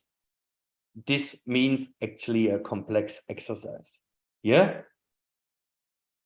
So later we will show Sinyi and myself, yeah, what you can do also with these kinds. And this we saw already, yeah. We can use this also when you bring your heel a little bit outside, yeah, for your glutes, to isolate. Easy balance exercise. A lot of people say, look, we don't have a balance equipment and we don't have a force platform. I said, look, it's very simple. When you stand with your athlete in an akimbo position, so the arms are like this on the side, you bring one leg up 90 degrees and you hold this on your standing leg for 20 seconds. Can you do this? Yes. Yeah. And then you do this again with another leg. Can you do this? Yes or no? Simple test works. When people can at both sides without any problems, try to say, okay, close your eyes. And then you have issues already. Yeah, because not a lot of people can do it because one of your senses is missing. So what you can use every time, what is very good, yeah, on the sand. Yeah.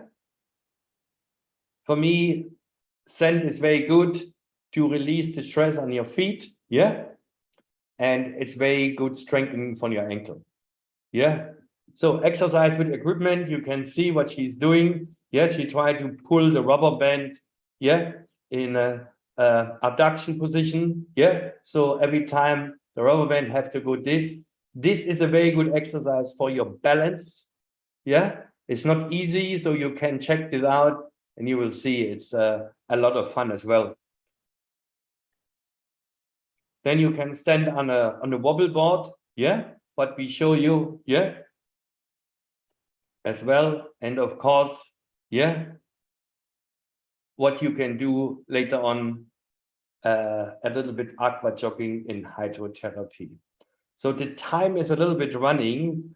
We make a small rest for 2 minutes. We go in front and we show you a little bit what we are doing with our athletes for balance and coordination exercise. Okay. Thank you. 2 minutes. I see you guys in front. Thank you.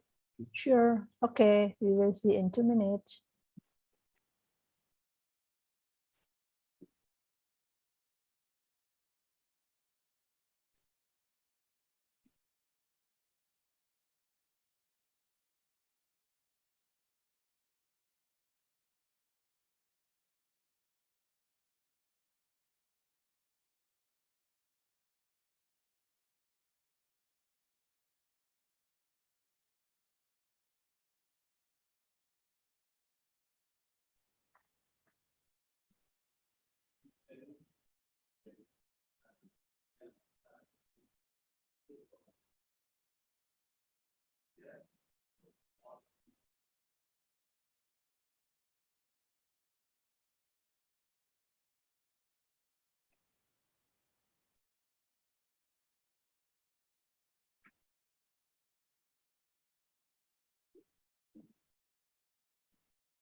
So, welcome back to our exercise room here in Real Made.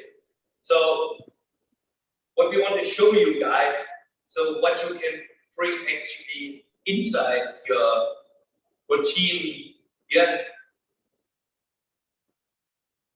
weekly, maybe once or twice, to prevent injuries. Because think about it, we have so many events. We have throwing events, we have jumps events, we have sprinting events. So everyone has to think a little bit about itself. For me, when you think about throwers, what is the most important, yeah, to do is actually the rotator cuff. Yeah, rotator cuff, yeah, it's 4 muscles, supra and infraspinatus, teres minor, and the subscapularis is in front.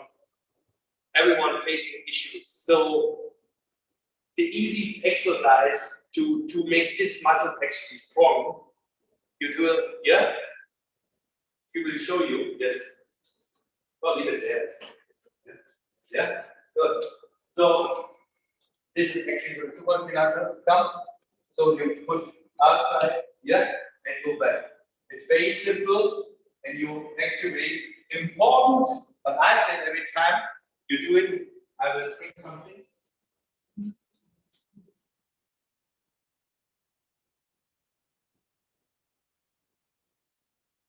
Oh. Also, you can come from the back that you can see. So you put under the elbow a towel that the elbow every time touch the hip bone. You see this here? Yeah, epicondyles? Yeah, and have to go this direction. And then you realize a very nice pain in this area. So you do this 5, 6 more times. Okay. Yeah. And then also opposite for the infraspinatus, but it's actually exactly opposite side. Yeah. So you bring it inside, and you realize that actually everyone thinks this is much easier for me to do this. Yeah. Simple and good.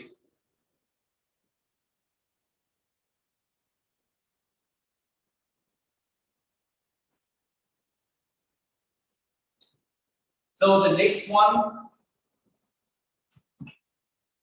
you get good on the shoulder blade.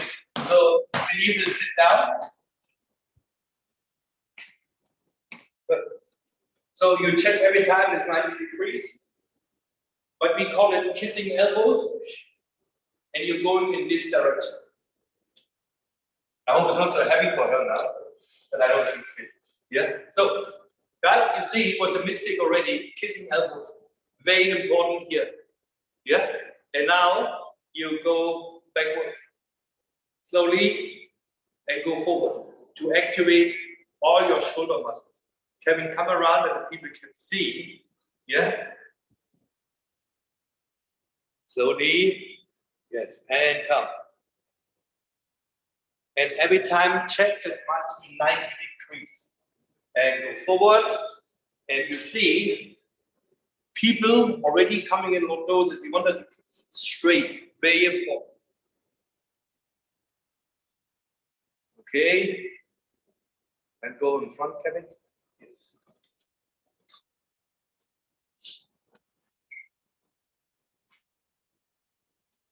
Good. 2 more times.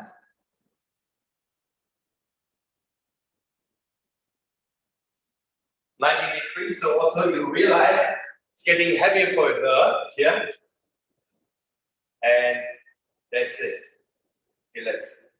Relax. So you can do this. It's up to you. Yeah. A lot of people say, oh, you must do 10 repetitions, etc. I don't know how fit is your athlete. Yeah. But try to do at least 40 repetitions. How you do this? Up to you. So the next one is same. You go, yeah, more in front, more in front, more in front, more in front. Lay down on your, yes, more. Look, more. I only want that the head and the shoulders is on the ball. What we call it now, important, 90 degrees, yeah? hold. Immediately you have one of the best core exercises as well. And now you're doing a butterfly exercise. Yeah? So you do this 10 times, have a rest, and three or 4 sets. And ladies and gentlemen, check that every time out, it has to be one line. Yeah? And then you activate your glute muscle very, very well.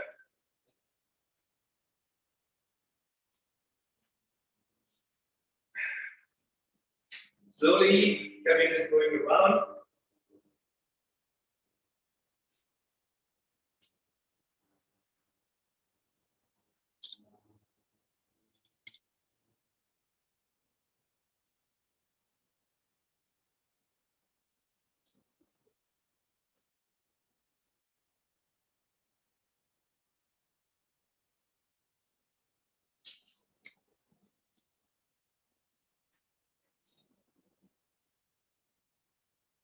Have a rest, and we watch her doing one more set.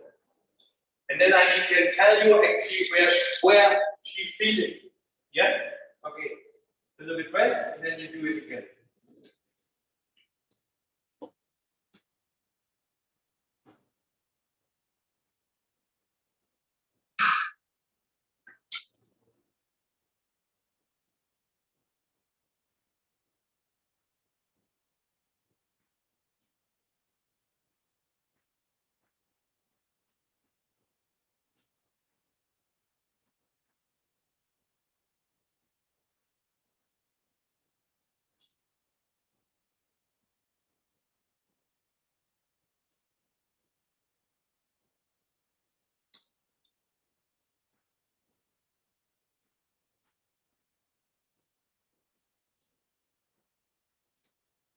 Good. Was tender? Okay, now you tell the participants where all you feel it. Yeah? Which kind of muscles? Yeah? I feel my chest muscles and my glutes muscles more. Yes. Good, this is exactly what. So you see, this kind of exercise you can bring inside, you can do much more, you can find a lot of internet. What we want to do now, it's a little bit more for actually stability exercises, yeah, for your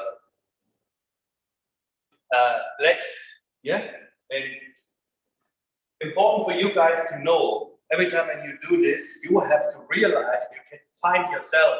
So when you stand like this, that's actually your feet is actually the center of stability. Yeah? And this is the most important thing for you.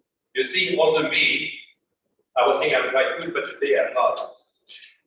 I have issues, yeah, to hold my balance. So it's a very simple exercise. I still remember you saw it from before. Try to hold.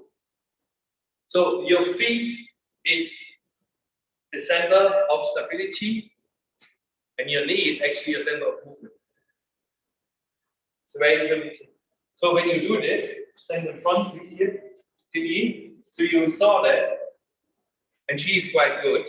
And now we say, okay, Cindy, try to bring up your leg, you hold, and you close your eyes. Close your eyes. And you realize that she's moving much more because one of us cells is missing. Okay? So when you touch down, it's fine, release, do another. You don't have to do this 15, 20 times. 4 to 6 times enough. Activate. That your brain sees, look, I have to do much more. Yeah?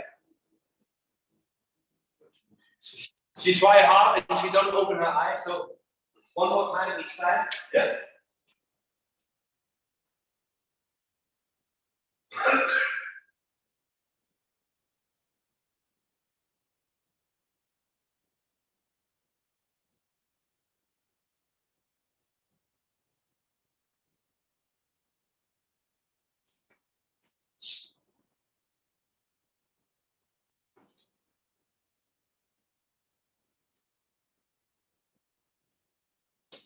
Okay, the thing is not easy. Yeah, it looks easy, but it's not easy to do. Yeah, so This is only today what we want to show you because we don't have so much time to show you some examples. Okay, so you take the rubber band, yeah, and this is pure coordination and balance, yeah. So you will bring one leg up, hold, and now you will bring your leg straight forward and down. It looks very simple, but it's not, and it's especially shoulder region, core, yeah, and balance. So when you think about this is now, she got what we call it this rubber band, but it's a bit resistant. Yeah, this is one of the disturbances. When you want to do something special now, you say, okay, you try to touch from behind a little bit.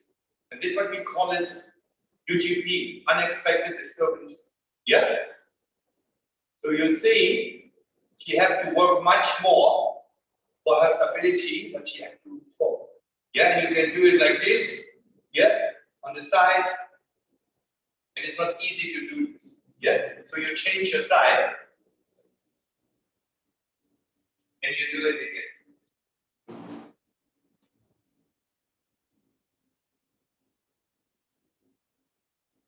So we can call it actually this is a now we call it expected disturbance because she knows I'm here.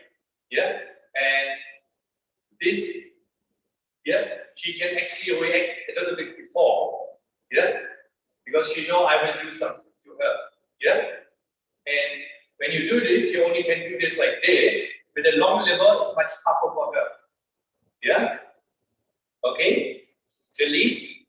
Change to another side, and you put your hands in front. Yes. So, yes.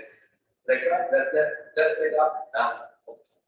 So what you can do as a coach as well, try your athlete's attention. Touch, touch, touch, touch. Yes. Now you got it. Yeah. And you tell now all participants where you feel this. Tell them. In my core more because I try to balance and stay. And yeah, the adductor muscles. It's a very simple exercise. Yeah, let me do it one more time for you guys to see. Yeah, same leg again. Okay. So you only touch here a little bit. Up, up, up, up, up. And then, yeah, and this what we call it expected disturbance. Yeah, because she can see you. More tension. Yeah, okay. So unexpected when you stay in front. Yeah, she's looking there. Yeah, you do it again, and then you touch from here. Yeah, and you see it's not easy to be stable. Yeah, because you don't know where she's going. After a while, ladies and gentlemen, okay, you will realize it's no more so heavy for them. Then use something, use a wobble ball. Come. Oh. Yes. So you can start, but I say every time, come from the easy way to the heavy.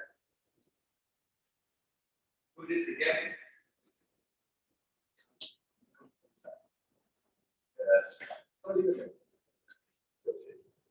Go. 1, 2, yes. Look there. Yes. Yes. Okay. You see, it's much different now. We have two disturbances. One is here, one is there. Yeah. When I'm back, it's number 3. 3 disturbances. Yeah. So you get much heavier with this kind of exercises. Start from the easiest way and go up step by step. And this you can put in the what we call it. Yeah. This is your prevention training. Yeah. You see, and also you can do this, but it's not fair. But it's a very good disturbance. You see how she had to balance. Yeah. Now see. Good. Change the leg. Yeah.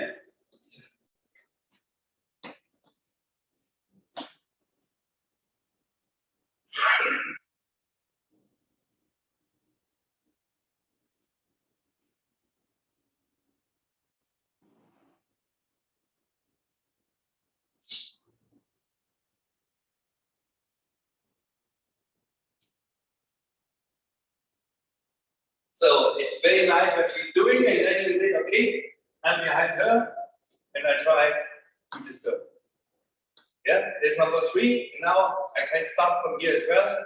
Then we have 4 disturbances. So every time come from the easiest way to the tough way. Good. Very good. And now you do also decide that you're going in this direction. Yes. What is much tougher?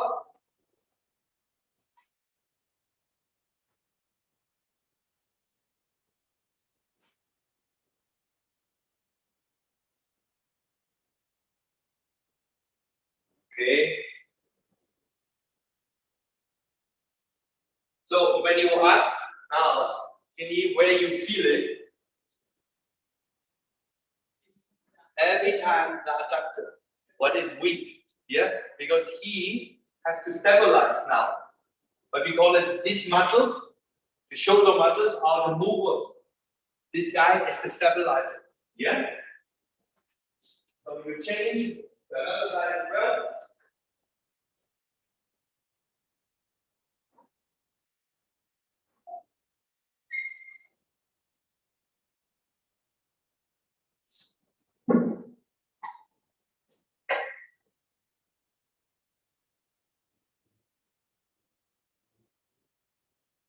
So also 10, 12 times.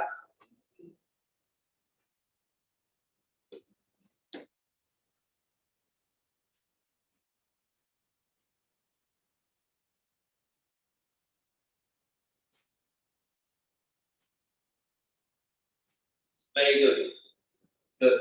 So you can do a lot of things. You can also stimulate on this kind of wobble board when you're standing there and saying, okay, I'm doing now, opposite. I'm doing a hurdle imitation for my hip mobility on the wobble board, but it's totally different.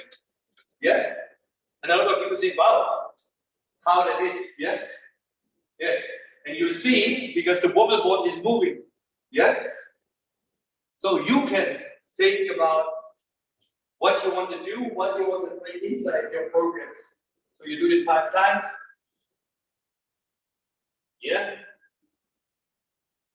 You stabilize. Yeah.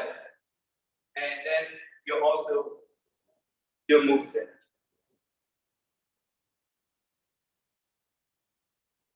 We change the side because we don't want to be at one-sided.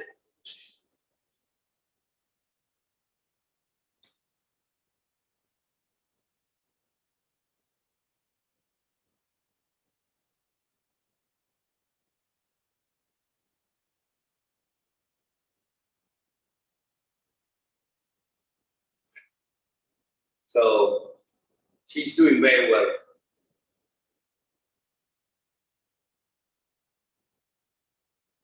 Good. All right. You see? And what you can do every time, you can also say you can stand there on both legs. Yeah? On the wobble board. I said, okay, you try. And now you're going to the left, right, find your balance. A lot of people say, okay, easy. Stand on.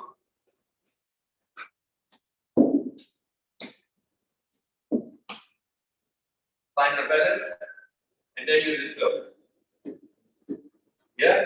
On this one. Yeah. Yeah?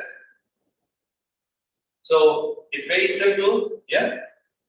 Some people also create some good stuff. You put like a lane here and put 6 or 7 kilos all inside, and he's moving from left to right. So everyone has his own thing. And you can think about it, it's impossible, it's nothing. Yeah? Good. So you still remember I was talking about this project that we did with the national women's hockey team, that these guys was very good actually when we did this unexpected disturbance with the drop jumps. So we are going over there and I will show how that works. Yeah.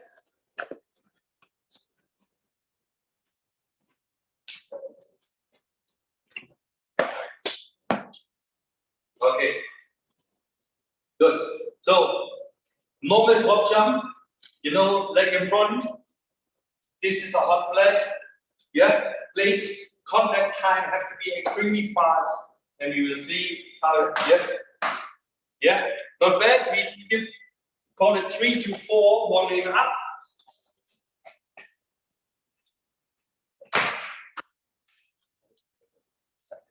Sign is better. Yeah, you turn there. Better.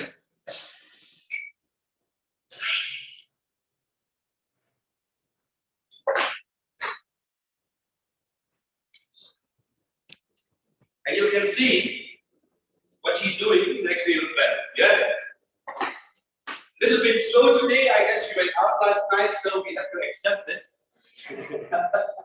That our contact time will be not perfectly, but this is actually the reason it's only better. I want to see, yeah, that she is there, that she's prepared for this kind of exercise, but actually have a high deviation to your brain. So also you check every time the technique. Knees have to be straight. Yeah, I don't want to be bent. No. Anyone want something? No. Okay, good. So this unexpected disturbance is quite tough because you will stay behind and you jump. Yeah. Go. And you realize what she did? She's moving. Oh my God. Yeah, because she don't know where, how, and when I will touch. So what we call it now, your brain is activated. Hey, here's something new. Yeah, I never had it before. So do it again.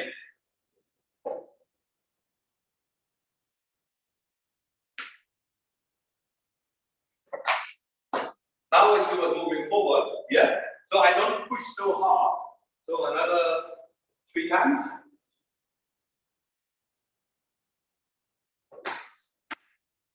This one was much better. And when you ask her what you feel when you stand up, you're much more activated. Yes, exactly. So you tell them what we. I know. So actually, before I jump, actually my mind will think that later someone will touch me, so I will get preparation for it and try to adapt that touch unexpected disturbance. But I also, what she want to try to be extremely fast, yeah, because when you do these trials later on, and you don't have to do it, you don't must do it. Yes, only when you want. So what we create, all our girls suddenly have a much better reaction time. What is actually striking feet quite important. Think about starting block. Because your brain is trained to activate very fast. Yeah. Also, the shot. Yeah. When you run 100 meters, it's also coming unexpected. So how you train this? This is one of the very good things, and the girls improve, especially for the 0 to the first 10 meters. So we do it one more time, and you can see.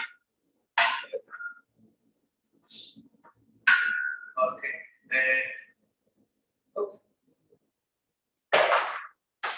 So every time, don't push so hard. Move. Or more.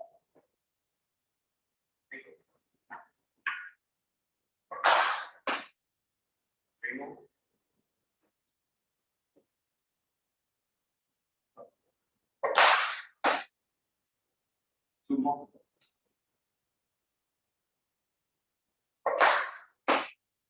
So what I realized now, at first, when we did this, her upper body was moving. Now, she's very good activated, and she don't. So when you start with this kind of exercise, you don't have to go high, do it low, do it 10, 15, 20 centimeters, yeah, and then more than 4 to 5 sets with 4 to 5 jumps maximum, yeah, because this is quite high.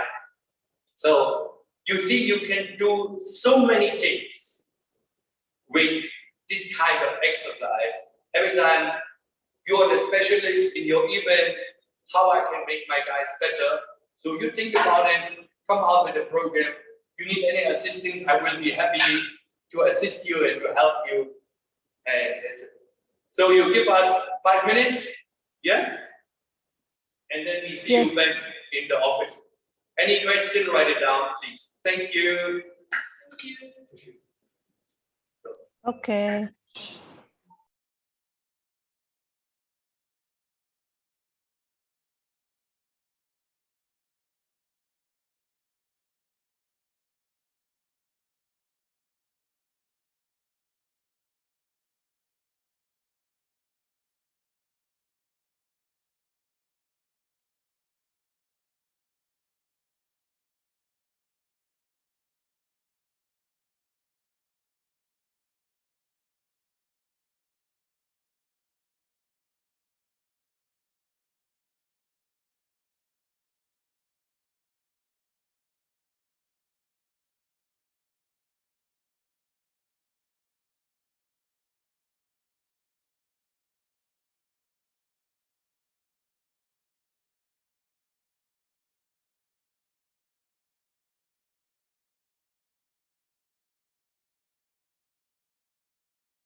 I'm back.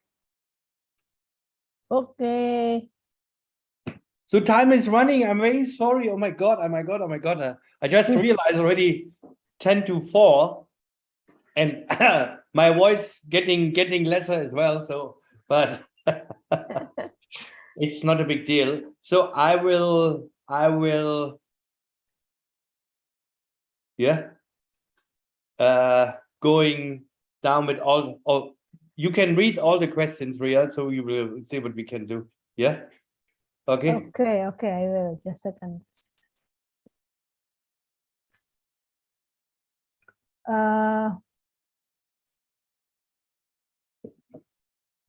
Give some concept of cross training. I mean, I love to do that, guys. Yes. Start from this one. Yes. Unfortunately, we are running out of time, so we have to discuss with Ria, with the big boss.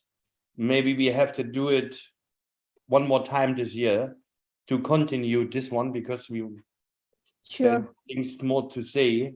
Yeah. So how we do this? Maybe October after the season. Yeah. Okay. So we check it out. Let us discuss the whole thing. Yeah. And the next time will be much better as well when we do it more with hands-on. Yeah. Because it's quite tough job for us when you're talking for 5 hours. Exactly. And yeah, so it's much better also when the people, yes, it's good when, but I don't know, they can see me, but I can't see them, what you're doing. Yeah. So the next one, what exactly the deep and cold bath affect to the recovery of the body, especially the sore part of the body after hard workout? Okay, guys, this is Mr. Chua from the Philippines.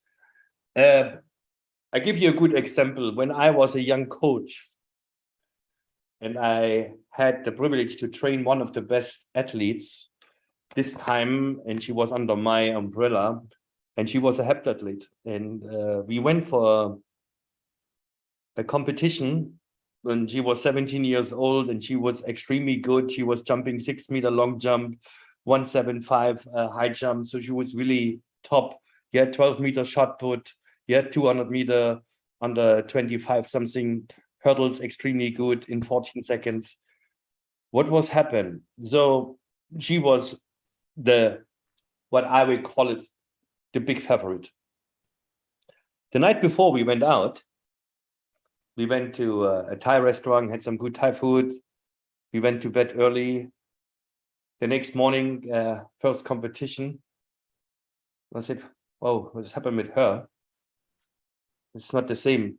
And then the 200-meter was terrible. And then we went to the long jump, and then the first jump was 5:30, and she started crying. And I said, "Jesus Christ, what has happened with her?"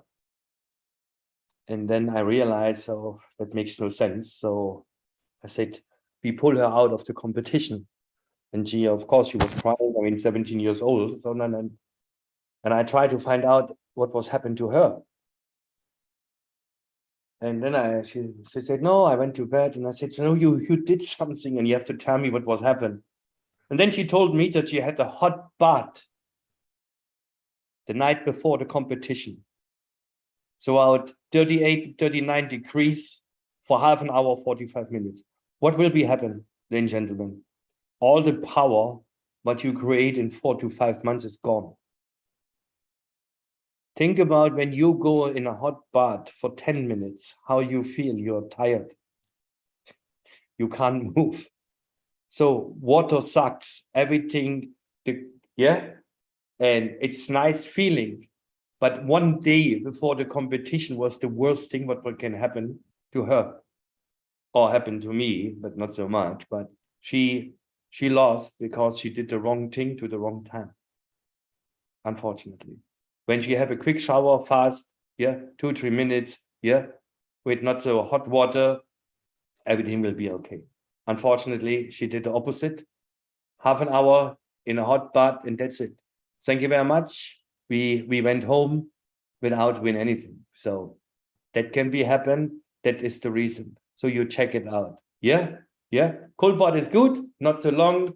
Hot bath, yes. When you don't have a competition, you have a hard session. The next day is off, do a hot bath. I have nothing against it. I'm very happy. Yeah. So the next one, is it better to sit up or laying down? Different effect. I don't know in what Akit-chong.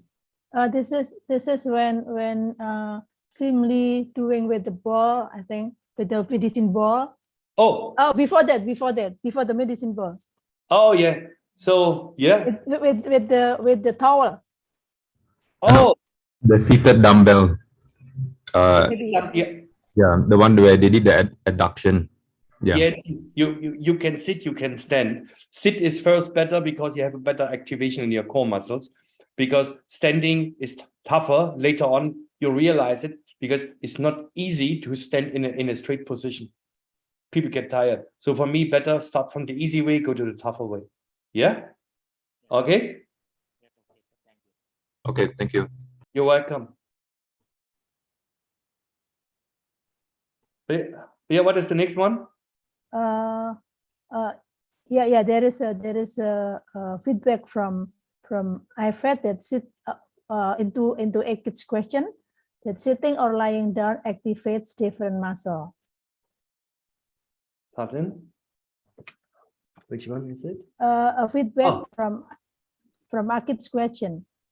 Yeah. Yes. Sitting Of course. or lying down Event. activates. Yes. It depends what you want to do, which kind of muscle you want to activate. Yes. Yeah. Think about when you think about. Or it was a response to Akit's question as he's asking from sitting to lying down. Yeah. When seated dumbbells or lying down dumbbells, they're different muscles. Yes. Yeah. But for me, laying down is easy because you don't. Yeah. But the sitting is tough, and much tougher is when you're standing. This is the toughest part, especially for track and field. Yeah. This is yes. Most what we did today, it's actually pure core stuff. Yeah. Everything what you're doing on a when you sit on a ball, it's very simple. A lot of people have issues when you sit on the ball. They say, can you bring up your right leg? You put an Akimoto position like this, and you say, bring you up one leg. And you only have to stabilize with the leg what is standing down. Immediately, people say, oh my God, I never had it before. Yeah. And they will move on the ball. You said, no, you can't move. So try to sit straight. It's very simple things. And I hope the next time we have more time for the practical stuff.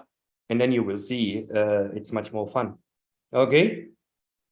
Good. Another question is it advisable for all the sprinters or those to train in a cooler place? Whoa. Look, it depends how cold is it. I mean, I don't want to advise when you go to Iceland when we have 10 degrees there. Yeah, I mean, we get some injuries. When you think about Europe right now, it's a very nice season and there's a lot of competition. Yeah, and I'm sure, but cooler place, you have to think twice. Yeah, what it means. I know a lot of people have issues when it's coming to warming up, but especially sprinting, your brain is very high activated. So one small mistake, you got an injury. Yeah. And for me, it doesn't matter. It's a cooler place or a warm place. You have to be there. Yeah. And of course, for me, the most important thing when you're going for a competition, you're going to overseas, the athletes are much more motivated than to train home. Yeah, that is every time a good motivation stuff.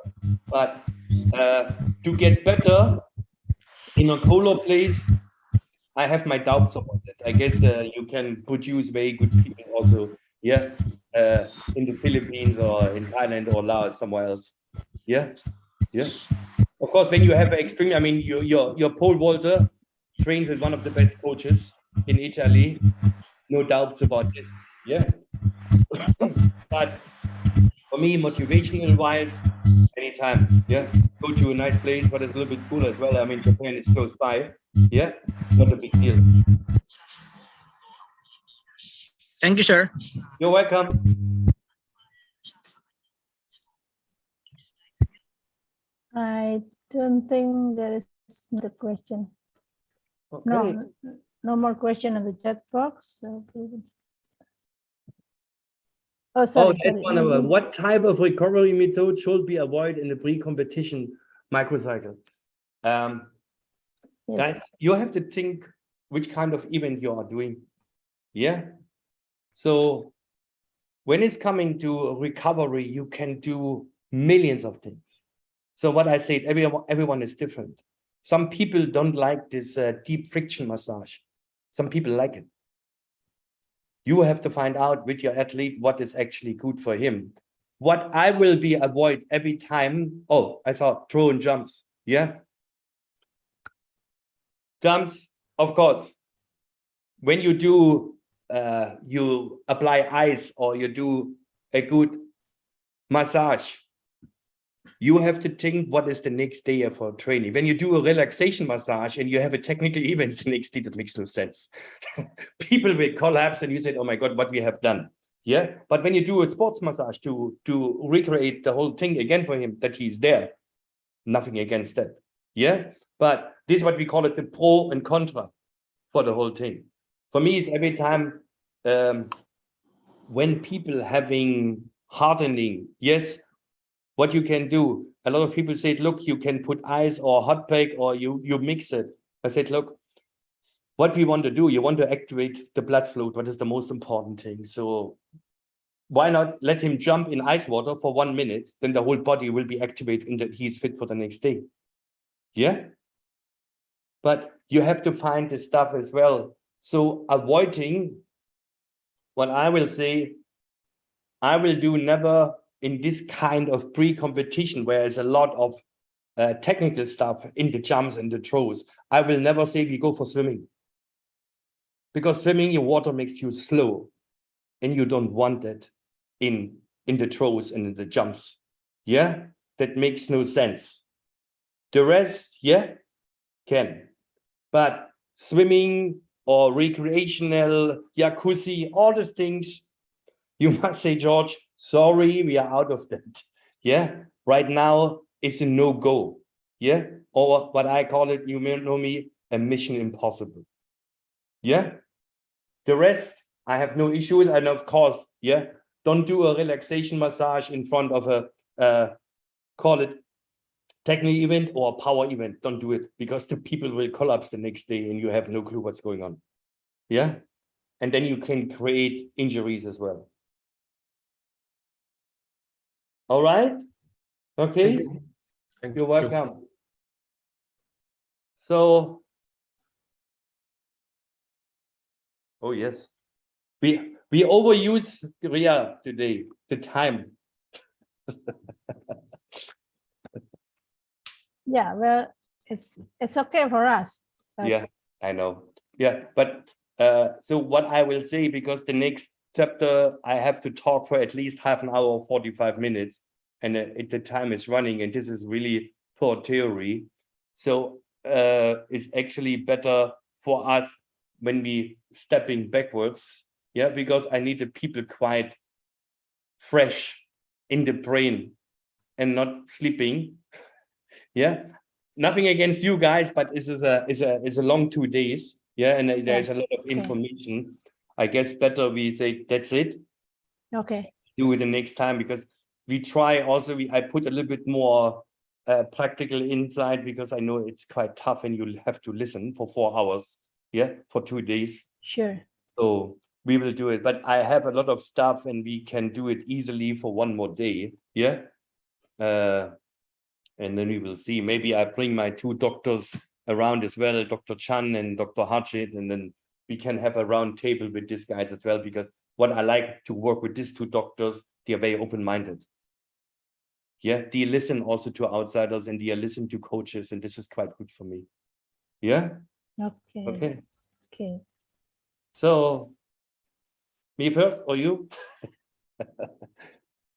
You first. You first. Okay. So, ladies and gentlemen, it was really a pleasure to work with you guys, and yeah, maybe we can do it the next time more physical. It's much better. When you have any question, yeah, don't be shy to send me a message. You have my telephone number. I'm inside the chat group as well. we can travel again. Yeah. So you need some help in your country. So we every time happy to help you out. Yeah. Because we know sports rehabilitation, it's still, but you know me to say as a stepchild on a desert island, but we have to treat, when the people get injured, we have to treat them not like outcasts because they're part of us and they're part of the team. And we want that he get better and better. So, and important for you guys, you know, yes, it's possible to avoid actually injuries. Yeah, it is. We have to live with it. Is there nothing? Yeah, what we can do against, but we can actually minimize, yeah, the risk of injuries. And this is a job of for you guys, coaches, and the physios will help you every time. One more time, thank you very much. It was a pleasure, and I hope so. I see you guys soon again. Thank you very much, sir. Okay, thank you very much. Thank you, sir. Thank you very much. Thank you, sir. Thank you, sir. Thank you very much. Excuse me, Excellent. don't leave. Please stay, please stay. Please stay with me, we can't run away. We haven't finished yet, only a few seconds. Okay, so we would, on behalf of ADC Jakarta, we would like to thanks to Mr. York Tetschmann, Dr. Harjit Singh, and also the Hydrotherapy for their entire and continued support for all the coaches, athletic coaches, and physiotherapists in our region. So we would like to convince that we will do the same or the continuation program as this program next time. Okay, so Thank you very much, Mr. Yes. Give the opportunity for our country. Welcome. We especially our ADC, RDC, and World Athletics. So very, very thanks. Welcome. Okay, so we still owe you, IDC still owe you that we have to provide your e-certificate of attendance. So we will make it and we will share it on the WhatsApp group. And then also one thing, we would like you to complete the evaluation, participant evaluation, because this is part of the procedure, the World Athletic procedure. So I will share the form to the group, and please kindly complete it and give it back to us. Okay, thank you very much, and we will make a photo group. So please stay on your video mode. Adi? Okay. We will make a photo group.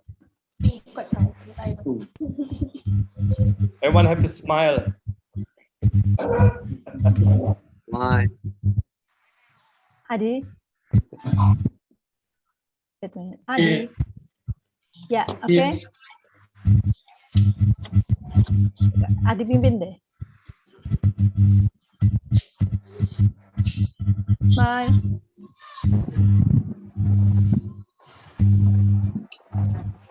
Ready?